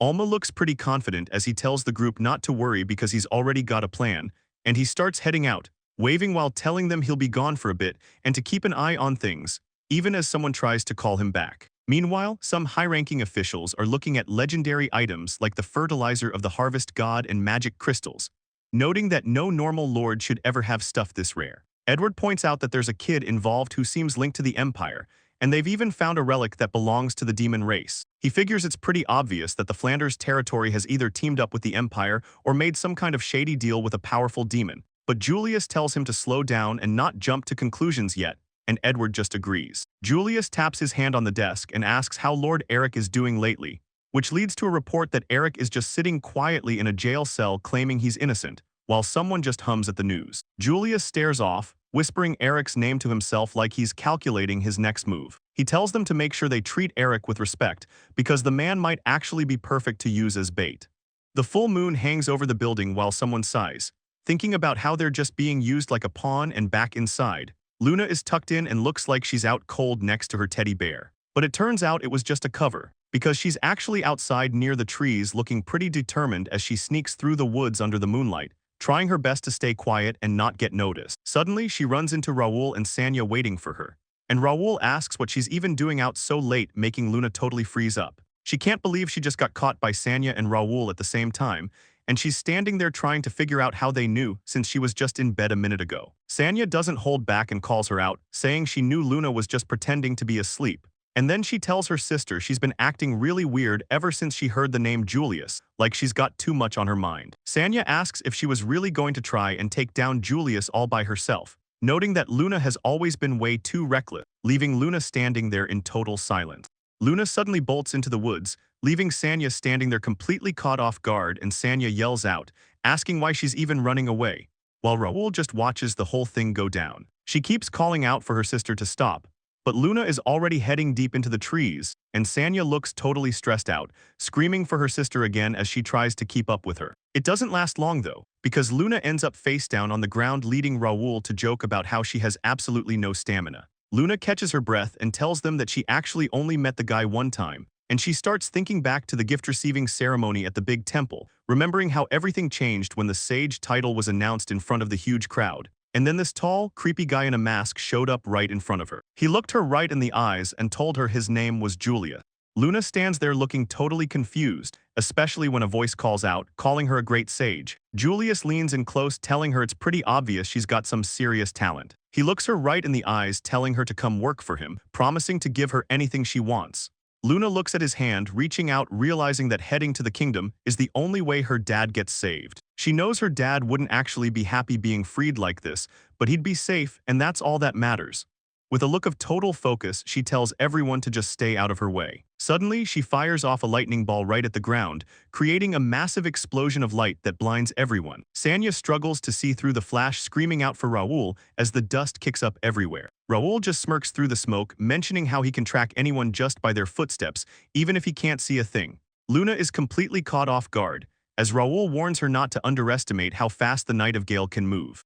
Luna looks down with a shadow over her eyes, quietly apologizing to Drutsksan and promising to help out once she's back, while the roof of the building suddenly caves in, completely catching Raul off guard as Luna just keeps walking away from the mess. She starts sprinting as fast as she can, leaving Sanya wondering if she actually planned for that loose roof to fall at that exact moment. Raul realizes she's using the town's layout to her advantage, but he's a bit busy since someone is stuck under the pile of wood yelling for help. Luna is totally out of breath, but she knows she's almost home free if she can just make it past the territory line.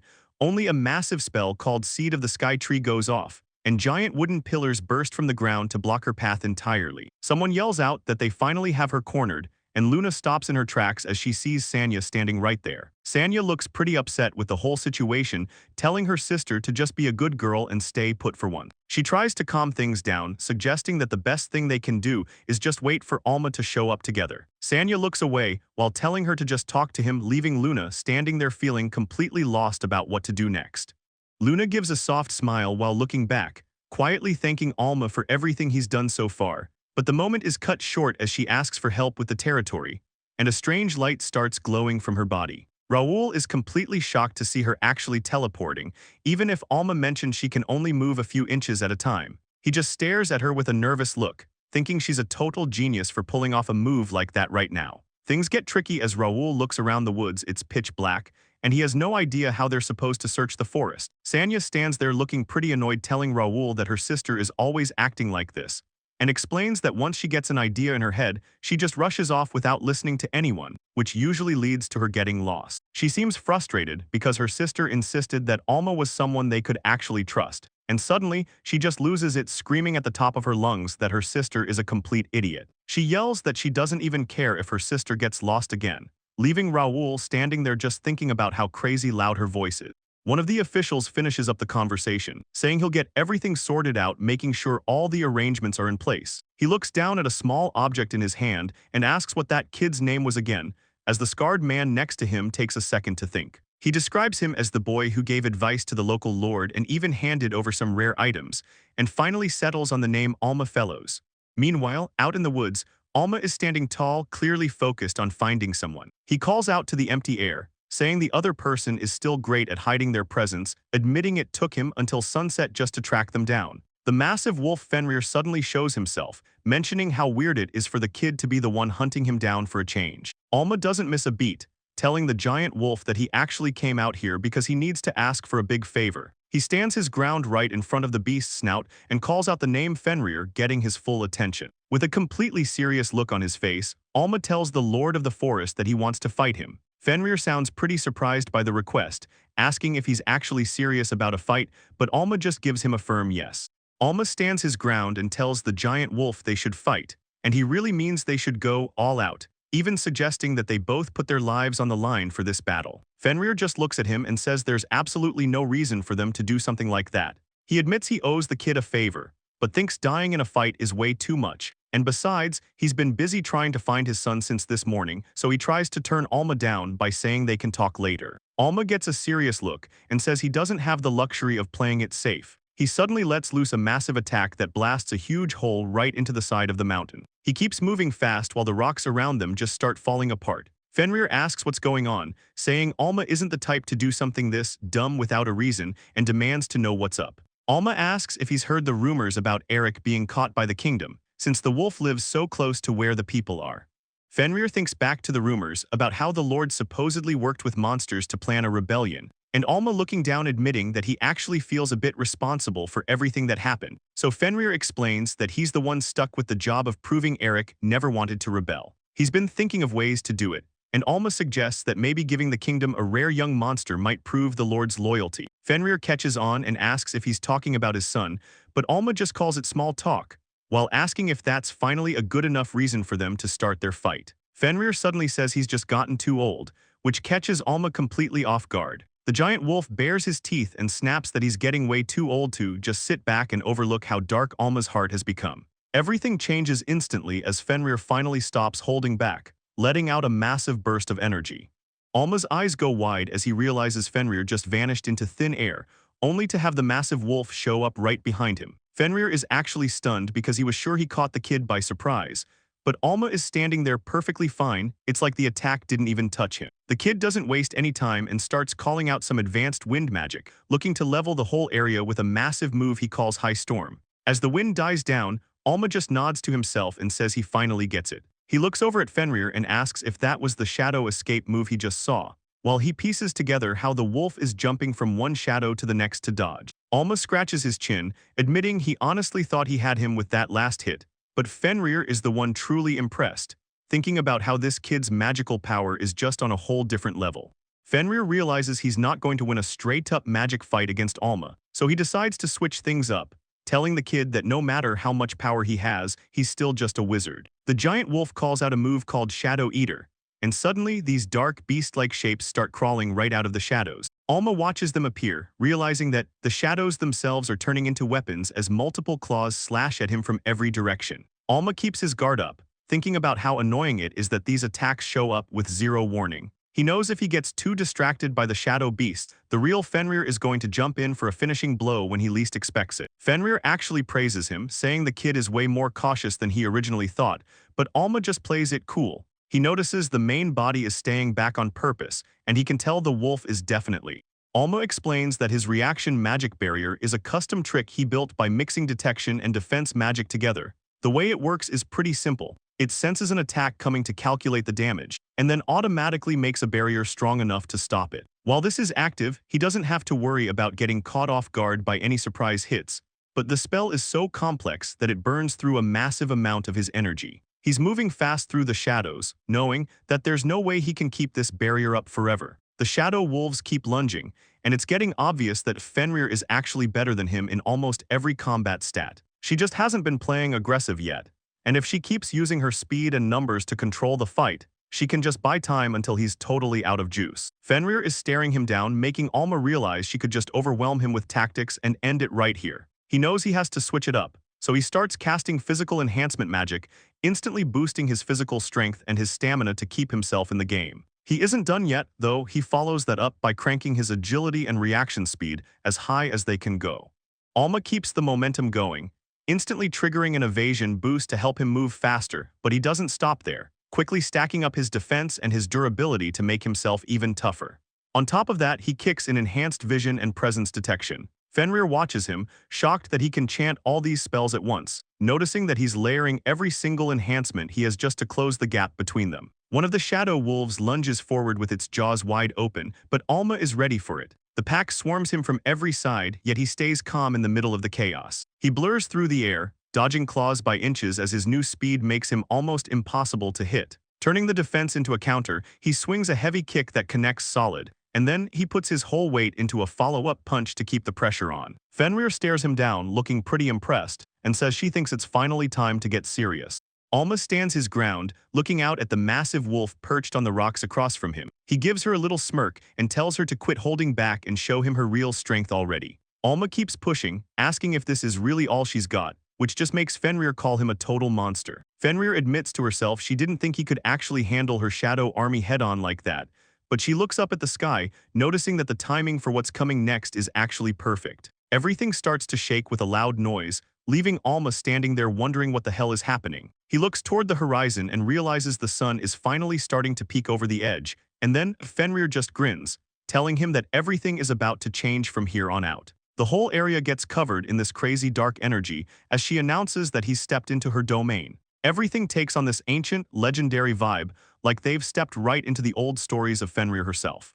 Old legends say that when the world finally ends, Fenrir is the one who's going to swallow the sun and the moon whole, and Alma starts to realize exactly what that means for him right now. In other words, darkness is basically her home turf, and he's standing right in the middle of it while Fenrir looks down from the top of the cliffs, just waiting for the right moment. Suddenly, these crazy energy strikes start slamming into Alma's magic shields from every single direction, and he looks completely caught off guard, like he didn't see any of this coming. The weirdest part is that there wasn't even a tiny hint or a sign that an attack was about to happen. She actually just moved through the shadows to strike him in a literal heartbeat. It's a guaranteed hit that nobody can dodge, and it turns out this is actually Fenrir's special environmental skill. And as she howls, the shadow that shrouds the apocalypse completely takes over. Fenrir keeps the pressure on, telling Alma it's totally useless to even try running away, and Alma realizes he can't just play defense. So he starts prepping his light magic to blast the whole area with a massive flash, yelling for the light to spread out and shine, but Fenrir doesn't even flinch, just repeating that none of this is going to work on her. Suddenly, Alma gets caught by a heavy hit that knocks him right off his feet, and the impact is so strong it sends him flying back. He's clearly struggling to keep up with how fast she's moving, so he switches things up and goes for some advanced earth magic. He triggers a move called Volcano Rock, causing giant pillars of stone to burst from the ground, and as the dust settles, he realizes the light wasn't meant to clear the shadows. It was just a way to figure out where she's attacking from next, so he holds his ground inside a glowing shield while the entire forest floor just gets completely wrecked. Alma grits his teeth as the pressure of the fight starts weighing on him. He's barely hanging on while Fenrir tells him all his effort was for nothing. Shadows start creeping up around the area, and she explains that she can move through the dark the very second he tries to start an attack, making it impossible for him to land a hit. She notices his defense is slipping and asks if he's losing his ability to block her, so Alma decides to switch things up. He pulls together some wind magic and triggers a move called air jump, launching himself high into the sky to get away from the shadows on the ground, but Fenrir just watches him from the dark and calls him foolish for even trying that. She asks if he seriously thought shadows wouldn't be able to reach him up in the air too, since the entire darkness is basically her territory. She tells him there's no escape at all and warns him that she won't give him an easy death. She's going to tear him apart limb by limb until he tells her where her son is. Alma smirks and tells Fenrir that she finally showed a weakness, and he adds that for someone as thoughtful as she is, there's a reason she stayed quiet. Alma points out that she never would have chased him this far if she wasn't totally sure she'd win, but suddenly a massive light hits the area. Fenrir is completely caught off guard by the brightness. Alma just looks up calmly and says he's got his own reasons for wanting to end this quickly. Fenrir thinks the whole thing is crazy since the sun should have set behind the peaks long ago. She spots something moving way up on the mountaintop and starts questioning what she's seeing. The light gets brighter, showing the true scale of the massive cliffs surrounding them as a giant eye opens in the rock. It turns out this is Gaku, a mountain mimic that hides in the terrain to hunt. Fenrir is losing it, realizing the mountain is actually a giant beast and wondering if Alma planned this from the start. Fenrir finally figures out that Alma was just acting the whole time to lure her into this open spot. She tries to scramble away before things get worse, but she notices the shadows moving and Alma reaches out, telling her that the shadows are already closing in from the sky, so there's absolutely no way out. He drops his sealing magic on her, and these massive heavy chains come crashing down out of nowhere. The chains of stillness wrap tightly around her body, and the metal links even loop around her snout to keep her completely pinned to the dirt. Fenrir just lies there totally defeated, realizing she's completely lost this fight to a little kid. She tells Alma that she knows losers don't really get to ask for favors, but she begs him that if he has to take someone, he should take her and leave her son out of it. A voice says that Alma is seriously impressive for taking down the guardian of the mountain. It's the Fenrir pup, and he's cheering because he knew Alma was a total monster all along. Fenrir is caught off guard by what Alma just said and asks him what he actually means by that. Alma just turns around to look at the forest, where a huge group of animals and monsters has gathered in the clearing. It turns out all these different creatures were hiding nearby the whole time, and they were actually watching the entire fight because they represent all the monsters living in this mountain range. Alma tells Fenrir that since she admitted she lost, the title of Guardian has officially passed to him, which totally shocks her. She wonders if that was his plan from the start, but he just says he knew she was the boss because her son told him, so the little pup just hangs his tongue out and cheers about how awesome the fight was. Fenrir doesn't get why he went through all the trouble, telling him she owed him one and would have helped if he just asked. Alma explains that it would have taken way too long to make the rest of the forest monsters obey him any other way, so he had to make sure every single one of them saw him win to be recognized as the new boss of the area.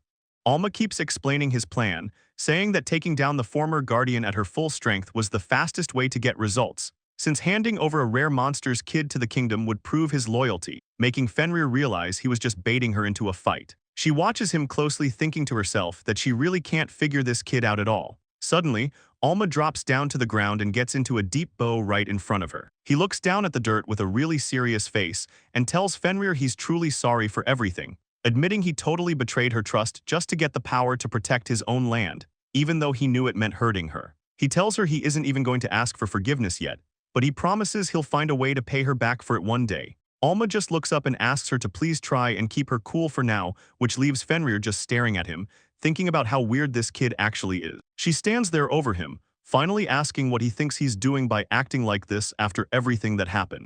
Alma's caught off guard and asks what she's getting at, but Fenrir just explains that people with real power don't usually bow their heads so easily. She tells him that since he already went through all that effort to show off his strength, it wouldn't make sense for him to back down now. Looking at him with a satisfied expression, she says she was right about him after all. Then she drops a bombshell, telling Alma that from this day forward, he's officially the new guardian of the mountain. Alma thanks her, feeling relieved that things are finally moving along so they can start making the right preparations for what's coming next. The sun shines over the cliffs as Fenrir speaks up again, telling him she actually has one favor to ask. Alma looks back up at the massive wolf, sounding a bit curious about what kind of request she could possibly have for him, and she just stands there tall, asking him to give her a proper name. The kid is totally stunned, just repeating the word back to her like he can't believe what he's hearing. Fenrir stands there with her little pup and clarifies that she wants him to pick out a special name for both of them, which really.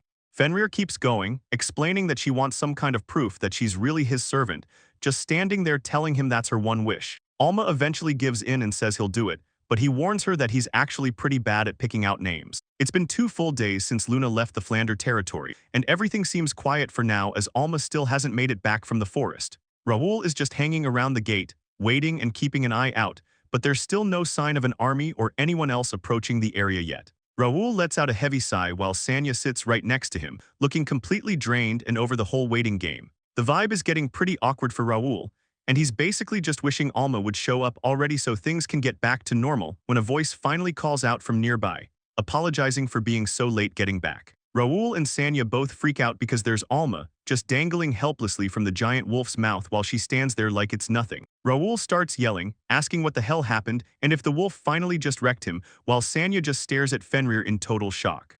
Alma looks pretty rough while dangling there, but he tells Raul that he's got it all wrong and just needs to look, because Raul and Sanya finally notice the rest of the pack hiding in the trees.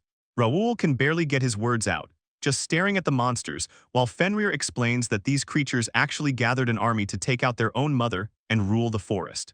Raul starts panicking even more, shouting at the kid and asking if he actually managed to take down the legendary Fenrir all by himself. But Alma, still hanging upside down, just says that's not exactly what happened. Raul admits the kid is on a whole different level, though he stops for a second, suddenly realizing that he can actually understand everything Fenrir and the other monsters are saying. Alma explains that since he gave the wolf a special title, their telepathic link has grown way stronger than before, which is a big deal because monsters in this world almost never show up with a title naturally. It's a total rarity, and whenever it does happen, those monsters end up being way tougher and more intelligent than any others of their kind. However, it turns out that by using naming magic and feeding a monster enough power, a person can actually give out a title whenever they want. Raul looks over at the horned beast now known as Boa the Wise Monster and realizes that both it and the wolf look completely different, and it's a huge deal because Boa alone is now strong enough to take on a B-rank adventurer, which leaves everyone in total shock. Alma looks pretty wiped out, admitting that handing out special titles to every single monster in the forest was way harder than he thought it would be. Raul is stunned that Alma actually went through with it, thinking that even a kid with that much mana would eventually run dry.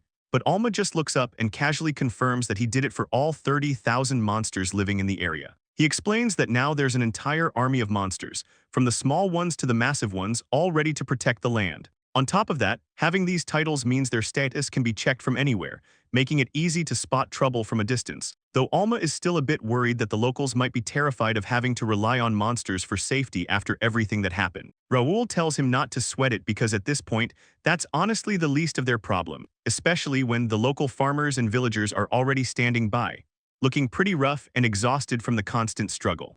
Raul stands there with his gear while Alma thinks back on everything Sanya and Eric told him lately. He's really starting to get what taking responsibility is all about. The local guys aren't backing down either, and one of them steps up to say they're going to fight right alongside them. They're all in, promising to hold down the fort against the kingdom's army until Eric makes it back to the territory. Raul just laughs it off and says this is all because of how hard Sanya's been working, which catches her completely off guard. Fenrir takes a look around the area and mentions that this place is actually a pretty solid domain, and Alma couldn't agree more. But as soon as the villagers realize the legendary Fenrir is standing right there, they completely lose it. They're all standing there like they've seen a ghost, trying to process how a massive monster is just hanging out with them. Fenrir just brushes it off to get back to business, and just then Alma looks over with a serious face. He mentions that since he's heading off to the capital soon, he needs Fernat to step up and keep an eye on the whole domain while he's away. Fenrir gives a quick nod and says he understands the orders perfectly. The big guy is officially known as Fernat, the great wolf of the Fenrir race. The little pup isn't about to be left out though, waving a paw and saying he gets it too. Alma takes a second to breathe, thinking about how long it's been since he totally ran out of mana. He's sitting there completely drained, which makes him realize he hasn't even checked his stats yet. Looking at the screen, everything looks familiar from his past life. He actually knows these numbers by heart. But as he looks closer, he sees something that doesn't make any sense at all.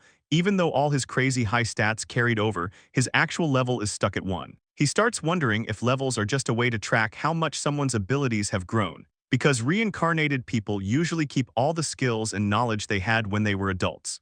Alma starts thinking that maybe his level and growth progression didn't carry over with his other abilities. He looks down at his hand, trying to make sense of his weird situation, but honestly he figures he's plenty strong for now and doesn't really need to get any more powerful. Still, the thought sticks with him. He can't help but wonder if there's still room for him to grow. Moving on to the capital of the Familia Kingdom, a massive army is standing ready in the castle courtyard. Someone looks out at the huge crowd and mentions how magnificent the whole setup looks. Another guy agrees, but points out that bringing this many troops just to rule a tiny territory seems like overkill. General Achilles stands there with a stern look as the conversation continues. The Prime Minister just gives a smug smile, acting like the general's concern is just a clever joke. He clarifies that most of those people are just porters meant to haul back money and prisoners from the land they're about to take. The soldiers stand ready, hearing that even if an army of thousands is sent to take over a territory, the Prime Minister just smiles and says he's basically enough to handle all the fighting on his own. General Achilles looks on with a scarred face, wondering if that's actually just a bluff, since he's the guy known as the war god and the one who runs the whole kingdom's military. He's got a crazy track record too, like how he just recently wiped out a whole territory's defense by himself. But despite how strong he is, there are a lot of bad rumors going around about him. So the Prime Minister finishes giving Lord Julius's orders, telling them to go ahead and deal with Flanders land. Achilles laughs it off, telling the Prime Minister he's got a great sense of humor, but he's staying focused, because the Prime Minister is convinced the end result is going to be the same no matter what. He turns away with a smirk, mentioning that the plans are set and the troops are already prepared to move. Achilles gives the Prime Minister a message to pass along, telling that bureaucrat Mayashi to shut his mouth and just hurry up and kill the Lord, claiming that if he does, they'll show everyone how to crush Flanders in just a couple of days. He finishes by calling the guy an old man, but right then something heavy slams into the outer wall, causing a massive crack to spiderweb across the stone, and the whole place lights up from the force of the hit, while the soldiers below can only watch. The Prime Minister is totally thrown off, and Achilles can't believe his eyes when he realizes the outer wall is actually breaking. The stone gives way with a loud crash, leaving a giant hole right in the middle of their defenses as the Prime Minister stares into the smoke, trying to see who's there and asking who it is. A girl steps out from the dust and rubble, looking completely calm as she says her name is Luna. She keeps walking through the wreckage, introducing herself specifically as Luna from Flanders' domain, before finishing by telling them she's come there to see the great sage Julia. Achilles just stands there looking completely drained while the Prime Minister looks around, asking where the girl went, but outside the guards are already stopping her, asking if she even has a referral letter. Luna looks a bit confused, so the soldiers explain that she can't just walk in to see the great sage without a formal appointment or a letter of recommendation, which makes Luna realize she got it all wrong since she actually thought they were interested in her. The soldiers just tell her that's how it works, and she gets pretty annoyed, muttering about how these kinds of fans are such a hassle to deal with. She decides it's time for a change of plans and steps forward through the rubble, leaving the soldiers panicking and demanding to know who she is. She doesn't back down, telling them again that she has business with the great sage Julius. She tells them to move aside if they don't want to get hurt and starts casting some advanced wind magic, unleashing a massive high storm spell that tears through the area, blowing the soldiers away as they can't even finish their own sentence. The guards get hit by the blast and one of them yells out in frustration as they're forced back, and another looks around totally confused, wondering where the attack even went since it just vanished.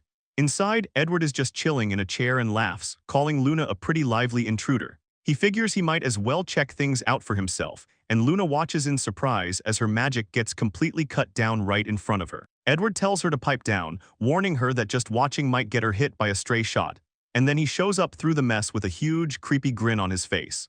Luna just stares at him, completely shocked by what's happening, mostly because the guy just cancelled out a massive magic attack using nothing but his bare hands. Edward tells the guards to get out of his way, and they don't waste any time backing off, leaving Luna standing there, breaking a sweat as she realizes she's in a real fight now.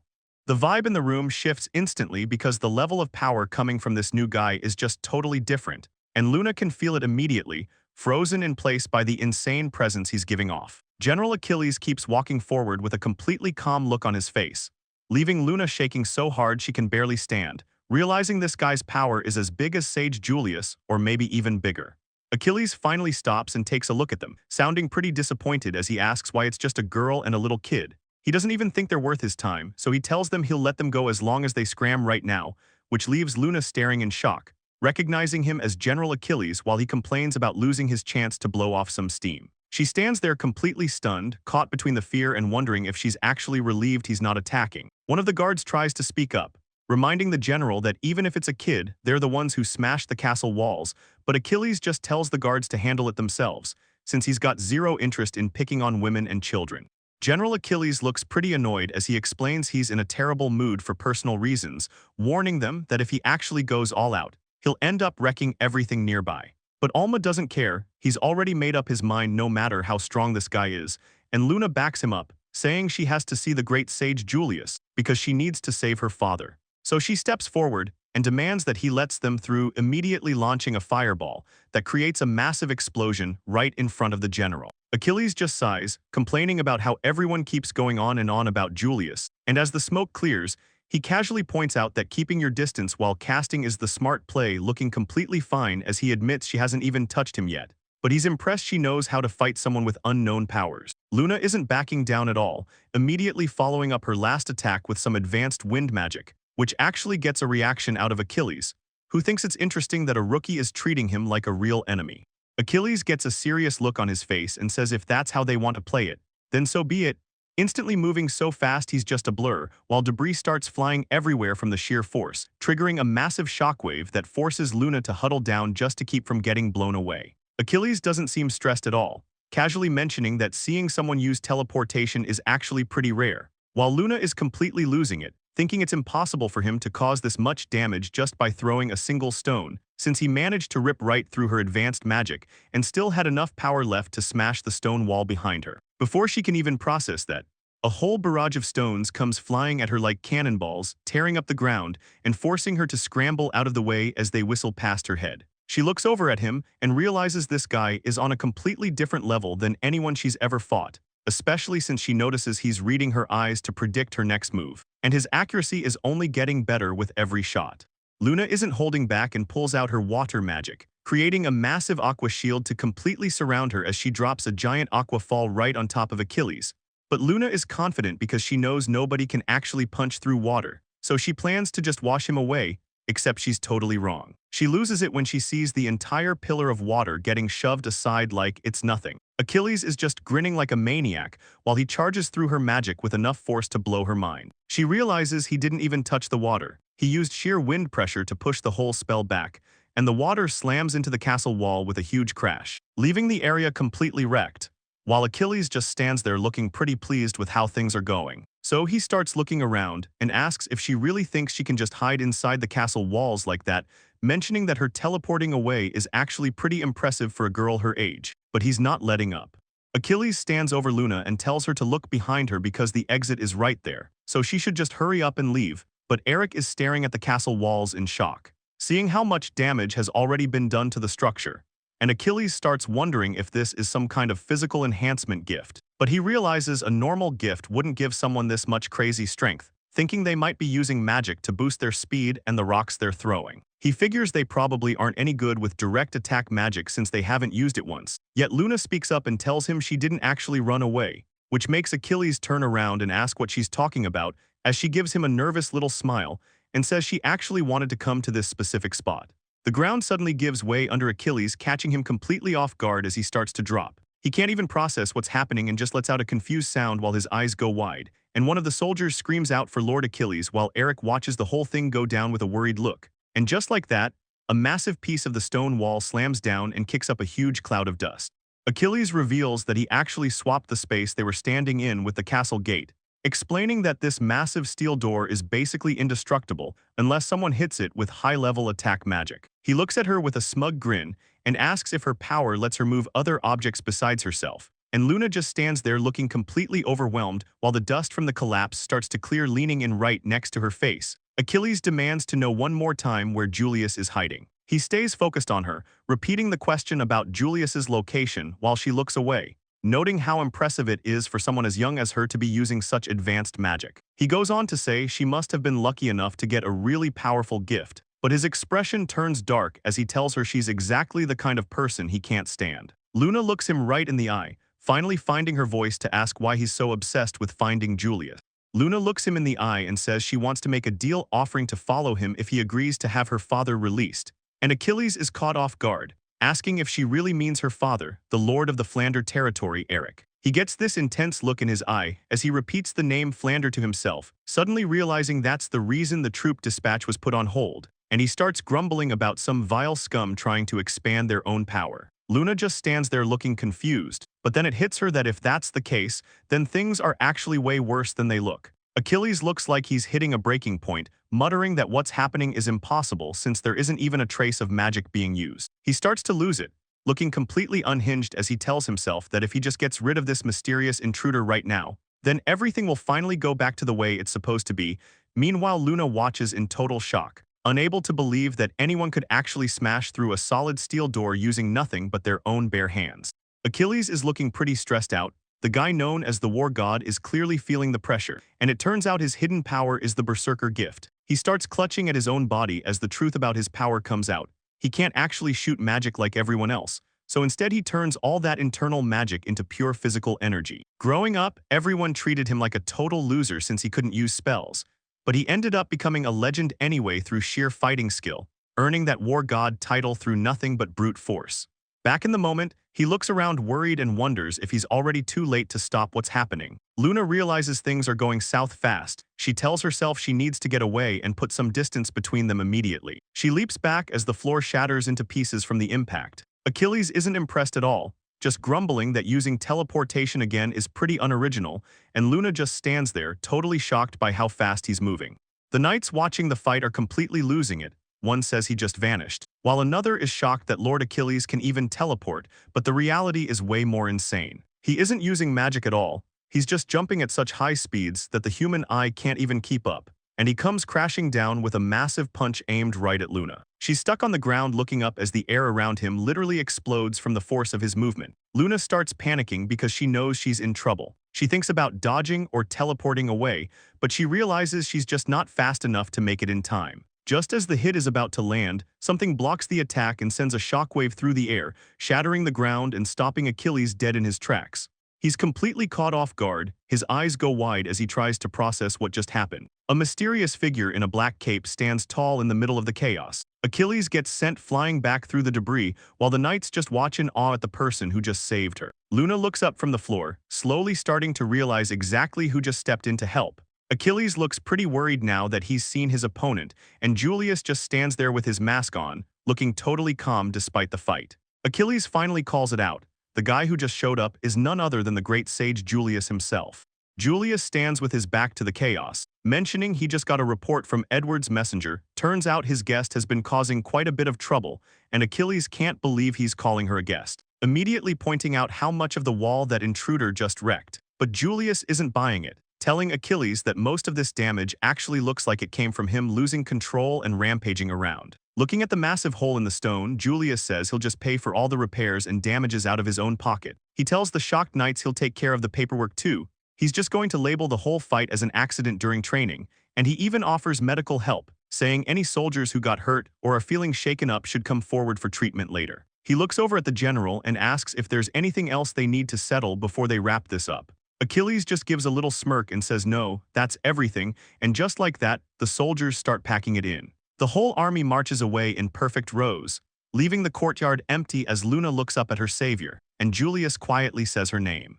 Julius suggests they take things somewhere more private and move the talk to his room, and once they're settled, he asks if her big goal is to get Eric freed and put back in charge of the Flanders territory. Luna doesn't hesitate, she tells him that's exactly what she wants, though Julius just sits back and thinks about it for a second, leaving Luna standing there feeling the pressure. She looks at the man across from her, remembering he's the great sage Julius, and she starts worrying about what it would be like to serve him. He's the kingdom's strongest magician and known for being a totally ruthless prime minister, so she can't help but wonder what kind of crazy stuff a guy like that would make her do. Despite the fear, she grips her dress tight and tells herself she's going to save her father, and she's prepared to do whatever it takes, even if she has to get her hands dirty to make it happen. The silence is broken when Julius suddenly asks if she really thinks he's some kind of demon. Luna nearly jumps out of her skin, realizing she said those thoughts out loud, but Julius just tells her to stop making such a scary face. After all, this deal is good for her too. Julius looks right at Luna and reminds her of what he said before. He isn't actually interested in her as a person, but it's her hidden talents that he's really after.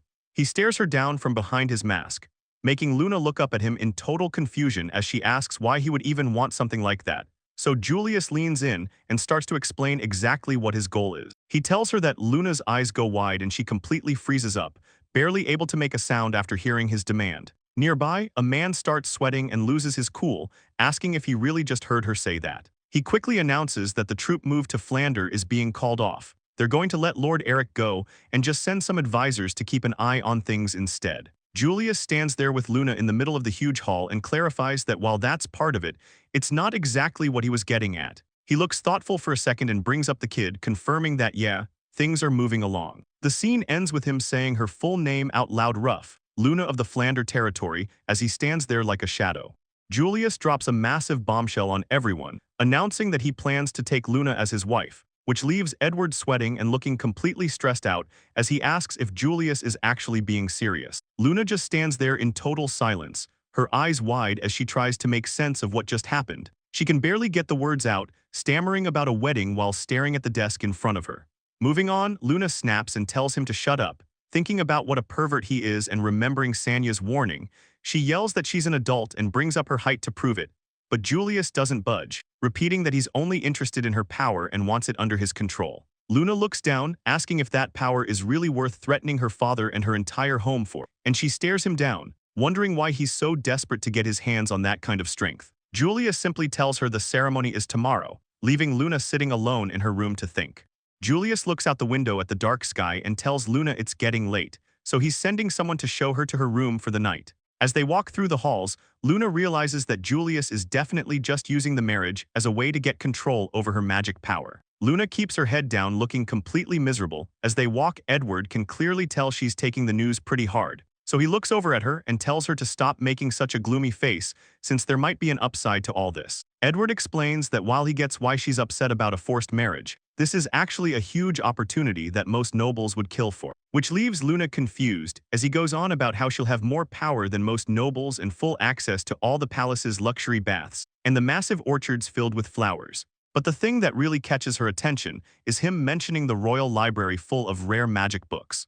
The thought of all those magic tomes has Luna second-guessing things, and she starts to think that maybe being stuck here won't be so bad after all. Edward adds one more thing, mentioning how crazy it is that Julius is over 60 years old and still manages to look that good. Luna completely loses it, yelling about how there's no way he's that old, but Edward confirms he was already the prime minister back when he was just starting out as an adventurer. Edward looks down with a serious expression, thinking back on things as he asks Julius if something is wrong. Julius stares out the window and says it's nothing, just thinking about why people even want power. Edward admits he doesn't really get Julius's true goals either, but he remembers a time way back when Julius said something while staring at a painting. As Julius holds onto a letter, Edward recalls him saying he had a promise he needed to keep. Suddenly, someone's voice rings through the halls, yelling at someone else not to mess with them. The guy tells Julius that the soldiers have been ready to go for a long time now. He's furious because after all the delays, Julius is calling everything off just to marry some young girl. The guy with the mark on his head gets right in Julius's face, asking if he has any idea how much trouble he's making for everyone else. Julius stays completely calm, telling him he's positive this is the right move for the kingdom's future. The guy just scoffs and says that from where he's standing, it just looks like an old man who's finally losing it. Julius makes it clear that the matter is settled. He tells everyone the ceremony is happening today and there's no changing it. He reaches out and hands over an invitation, saying he really wants them to be there for the big event, while Luna just stands there looking completely stressed out, especially with Achilles collapsed on the floor right behind her. Achilles struggles to get back on his feet, trying to tell Julius that he didn't get a chance to finish what he was saying, but he just starts laughing to himself, muttering about how she's all alone now. It's enough to make Luna totally freeze up. Dark energy starts pouring off Achilles as he hunches over in pain, and it looks like that weird horn of his might be coming back. It turns out his berserker gift is a double-edged sword that forces all his magic power to stay trapped inside his body. Julius looks back with a grim expression, explaining that having that much raw power definitely comes with some nasty downsides. The guy's emotions are totally redlining, which is causing his internal magic to go completely haywire. Unlike everyone else who vents magic naturally, Achilles is basically a ticking bomb because he can't let any of that energy out. It turns out all that magic power piling up inside a person starts messing with their actual nerves, and right now, the war god is officially going berserk. Achilles stands there looking like a monster, muttering about how he can actually hear a voice inside his own head. Luna and Lord Fellows are both watching this go down in total shock. The vibes are just completely off. Achilles finally loses it and screams at the top of his lungs, yelling for everything to just break into pieces. He lunges forward, screaming at Julius to die while calling him a pervert. Julius keeps his cool behind his mask, telling the guy he's got the wrong idea and it's not like that at all. Luna is watching them and realizes this is turning into a nightmare. If Julius actually fights the war god head-on, it's pretty much a guarantee that one of them is going to end up in a really bad way. She reaches out and grabs onto Julius's cloak, calling his name while wondering if she should even try to stop this. Achilles is hitting rock bottom, thinking about how he could have just married into the territory if it wasn't for Flander and Julius. He knows he was saved once. But even with all his power, he feels like things are completely slipping away. Back in the heat of it, Julius holds his hands out and tells everyone not to do a single thing, looking dead serious behind that mask of his. He gets ready to drop a unique skill that no one saw coming. He clasps his hands together to trigger some heavy environmental magic, and the whole atmosphere just shifts. A massive blast or blade cuts right through the air, catching Achilles completely off guard while he looks on in total shock. A loud scream rips through the area, making Luna look around and wonder if that was Achilles or someone else. It all happened so fast that she can barely keep up with the chaos unfolding right in front of her. Luna tries to process what just went down, but then she starts picking up on this pathetic vibe that feels weirdly familiar. She remembers relying on her own magic to get everyone into the palace, but it looks like their luck just ran out. Alma looks back at the chaos and mentions how the vibe is getting pretty unsettling. Luna just watches in total shock, yelling out Alma's name as everything starts falling apart. He keeps his cool though, casually calling out to her to try and keep her focused on staying alive. Over on the other side, Edward is losing it, wondering how an intruder even got past the castle's barriers, or if they used teleportation to just show up out of nowhere. He quickly stops overthinking it, deciding that the how doesn't even matter anymore. Alma locks eyes with his target, making it clear that this guy is his prey and no one else's. He walks over and tells Luna he's relieved she's okay, especially after hearing she was in some serious trouble. But before they can catch a breath, Luna screams his name again. A massive shockwave or attack rips through the air right in front of Alma's face. The force is so heavy it literally shatters the ground under him, forcing him to brace himself against the impact. He stares wide-eyed at the damage, realizing that the power he's dealing with is on a whole different level. Luna just stands there looking completely worried, quietly saying Alma's name as she watches the fight. The kid is finally identified as Alma Fellows, the one rumored to be a boy with serious ties to the Empire. People are starting to realize he's that same mysterious boy who handed over a super rare Flander item to Lord Eric, making him even more of a target as Edward watches the whole thing go down with a smug look on his face. The big guy attacking him is getting frustrated because no matter how many times he punches, Alma doesn't react at all. It's a type of magic he's never run into before. He tries to throw some fake attacks to catch him off guard, but even those don't work, making him wonder if the barrier just blocks every impact automatically. The attacker looks him right in the eye and asks a real question: if the shield is that perfect, how is he even able to stand on the ground? Suddenly, the guy stops hitting the shield and smashes his fist straight into the floor, blowing the whole ground apart and taking Alma by surprise. He realizes his footing is gone as the floor shatters under him, but then the guy drops some logic, telling him that if he's blocking absolutely everything, he shouldn't even be able to breathe in any air. The attacker gets right in Alma's face with a creepy grin, asking if his barrier just works by detecting the kinetic force of objects. Alma looks pretty worried as the guy starts moving his hand toward him super slowly, explaining that's exactly why he's going to reach through the shield like this, acting like he's just gently patting an old man on the back. He's convinced that if he just grabs onto him slowly enough, the barrier won't even realize it needs to stop him. The guy stands over the massive crater he made, looking down at Alma, who's still stuck in the hole, and suddenly he starts losing it, clutching his own arm and yelling about something crazy happening to his body. Alma watches as the dude starts steaming, realizing the shield's auto-counter attack just kicked in and started doing work. But then Alma notices someone else and calls out to General Achilles, which catches the attacker completely off guard. Achilles stands there looking calm behind his mask, simply asking the big guy if he's finally managed to calm down a bit. The attacker just snaps back, asking how he's supposed to be chill when his arm is literally smoking right in front of him.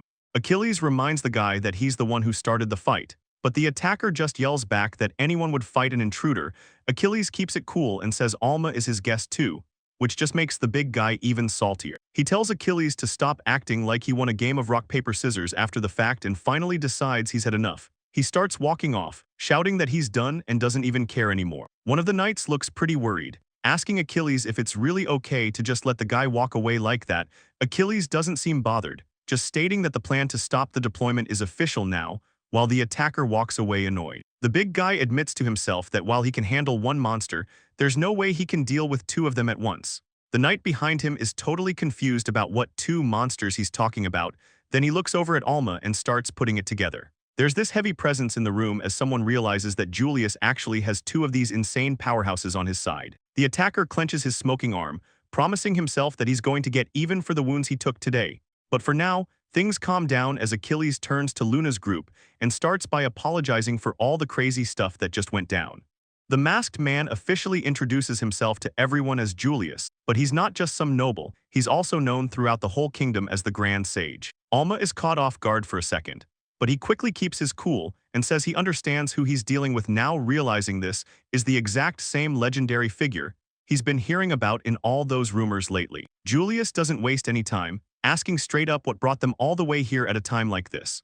Alma immediately drops to one knee, apologizing for the surprise visit before explaining he's there to speak for the Flanders territory, making it clear that while they're ready for a fight if it comes down to it, they'd way rather just talk it out. He's actually pretty glad the fellow's family raised him with enough manners to stay polite, even when things are this tense. Julius just stares back, sounding a bit skeptical as he repeats the part about Alma being there to share his side of things. Alma doubles down and tells him the truth, that the whole plot against Lord Eric is nothing but a bunch of fake charges. Alma keeps things professional, explaining that neither Lord Eric nor the people in the village have any bad blood with the kingdom. To prove they're serious about peace, he offers up a rare treasure the village has been protecting, presenting a fancy-looking orb on a stand, though he secretly admits to himself he just grabbed it from his own stash. Julius doesn't even look at it before saying the gift isn't needed, which leaves Alma completely confused. Julius explains that while it's a nice gesture, the whole conflict has already been resolved through a different deal, stopping everyone in their tracks when he announces that Luna is actually going to be marrying him. Alma's jaw pretty much hits the floor as he tries to process the idea of them getting married so suddenly. Edward steps in to explain the logic, saying that by joining the family of the kingdom's top official, the Flanders territory and its lord will finally be safe from any more trouble. He even points out that Lord Eric has already been let out of prison and is currently being put up like a guest, while Eric sits by himself looking totally crushed, just quietly saying Luna's name. Raul isn't buying any of this and starts yelling, pointing out that they're basically just trading Eric's life for Luna's freedom. He keeps shouting that the marriage shouldn't even be legal, leaving Alma standing there stunned by the sudden outburst. Julius brushes off Raul's yelling, calmly saying that while people might have opinions like that, they're bound to come up, explaining that political marriages for the sake of interest happen all the time, and insisting this engagement is totally consensual for everyone, even adding that the whole process is being handled strictly by the kingdom's laws. He turns the focus back to her, asking Luna if that isn't the truth. Alma can only watch her, barely whispering her name as he waits for a response, while Luna just stands there with tears welling up in her eyes, looking completely heartbroken. She finally finds her voice and addresses both Alma and Raul, thanking them for coming all this way just for her sake. Deep down, she tries to convince herself that this is okay, even if she doesn't really understand why she's feeling this way, telling herself that if she goes through with marrying the Grand Sage, her father and everyone back home will finally be safe. Luna thinks about how the kingdom's help will finally let her territory grow, and though she's only known Alma and Raul for a few months, Alma's face is the only thing she can think about right now. She tries to convince herself that if everyone else is happy, then everything is fine, because seeing them smile is the only happiness she needs. Alma just watches her, looking completely worried as he says her name under his breath. Julius breaks the silence by announcing that the wedding ceremony will take place tomorrow, telling the group they are invited as Luna's friends and that his people will get rooms ready for them. He looks at Luna and tells her she must be exhausted, suggesting she should head off and get some rest before Alma watches her go, the weight of the situation finally sinking in for him. Later on, Luna stands alone in a quiet room staring up at a massive wedding dress, telling herself one last time that everyone else's happiness is all that matters to her. Luna lies there in the dark with a cloth on her head, looking completely drained. She can't stop thinking about everything and wonders why she couldn't just bring herself to say what she needed to.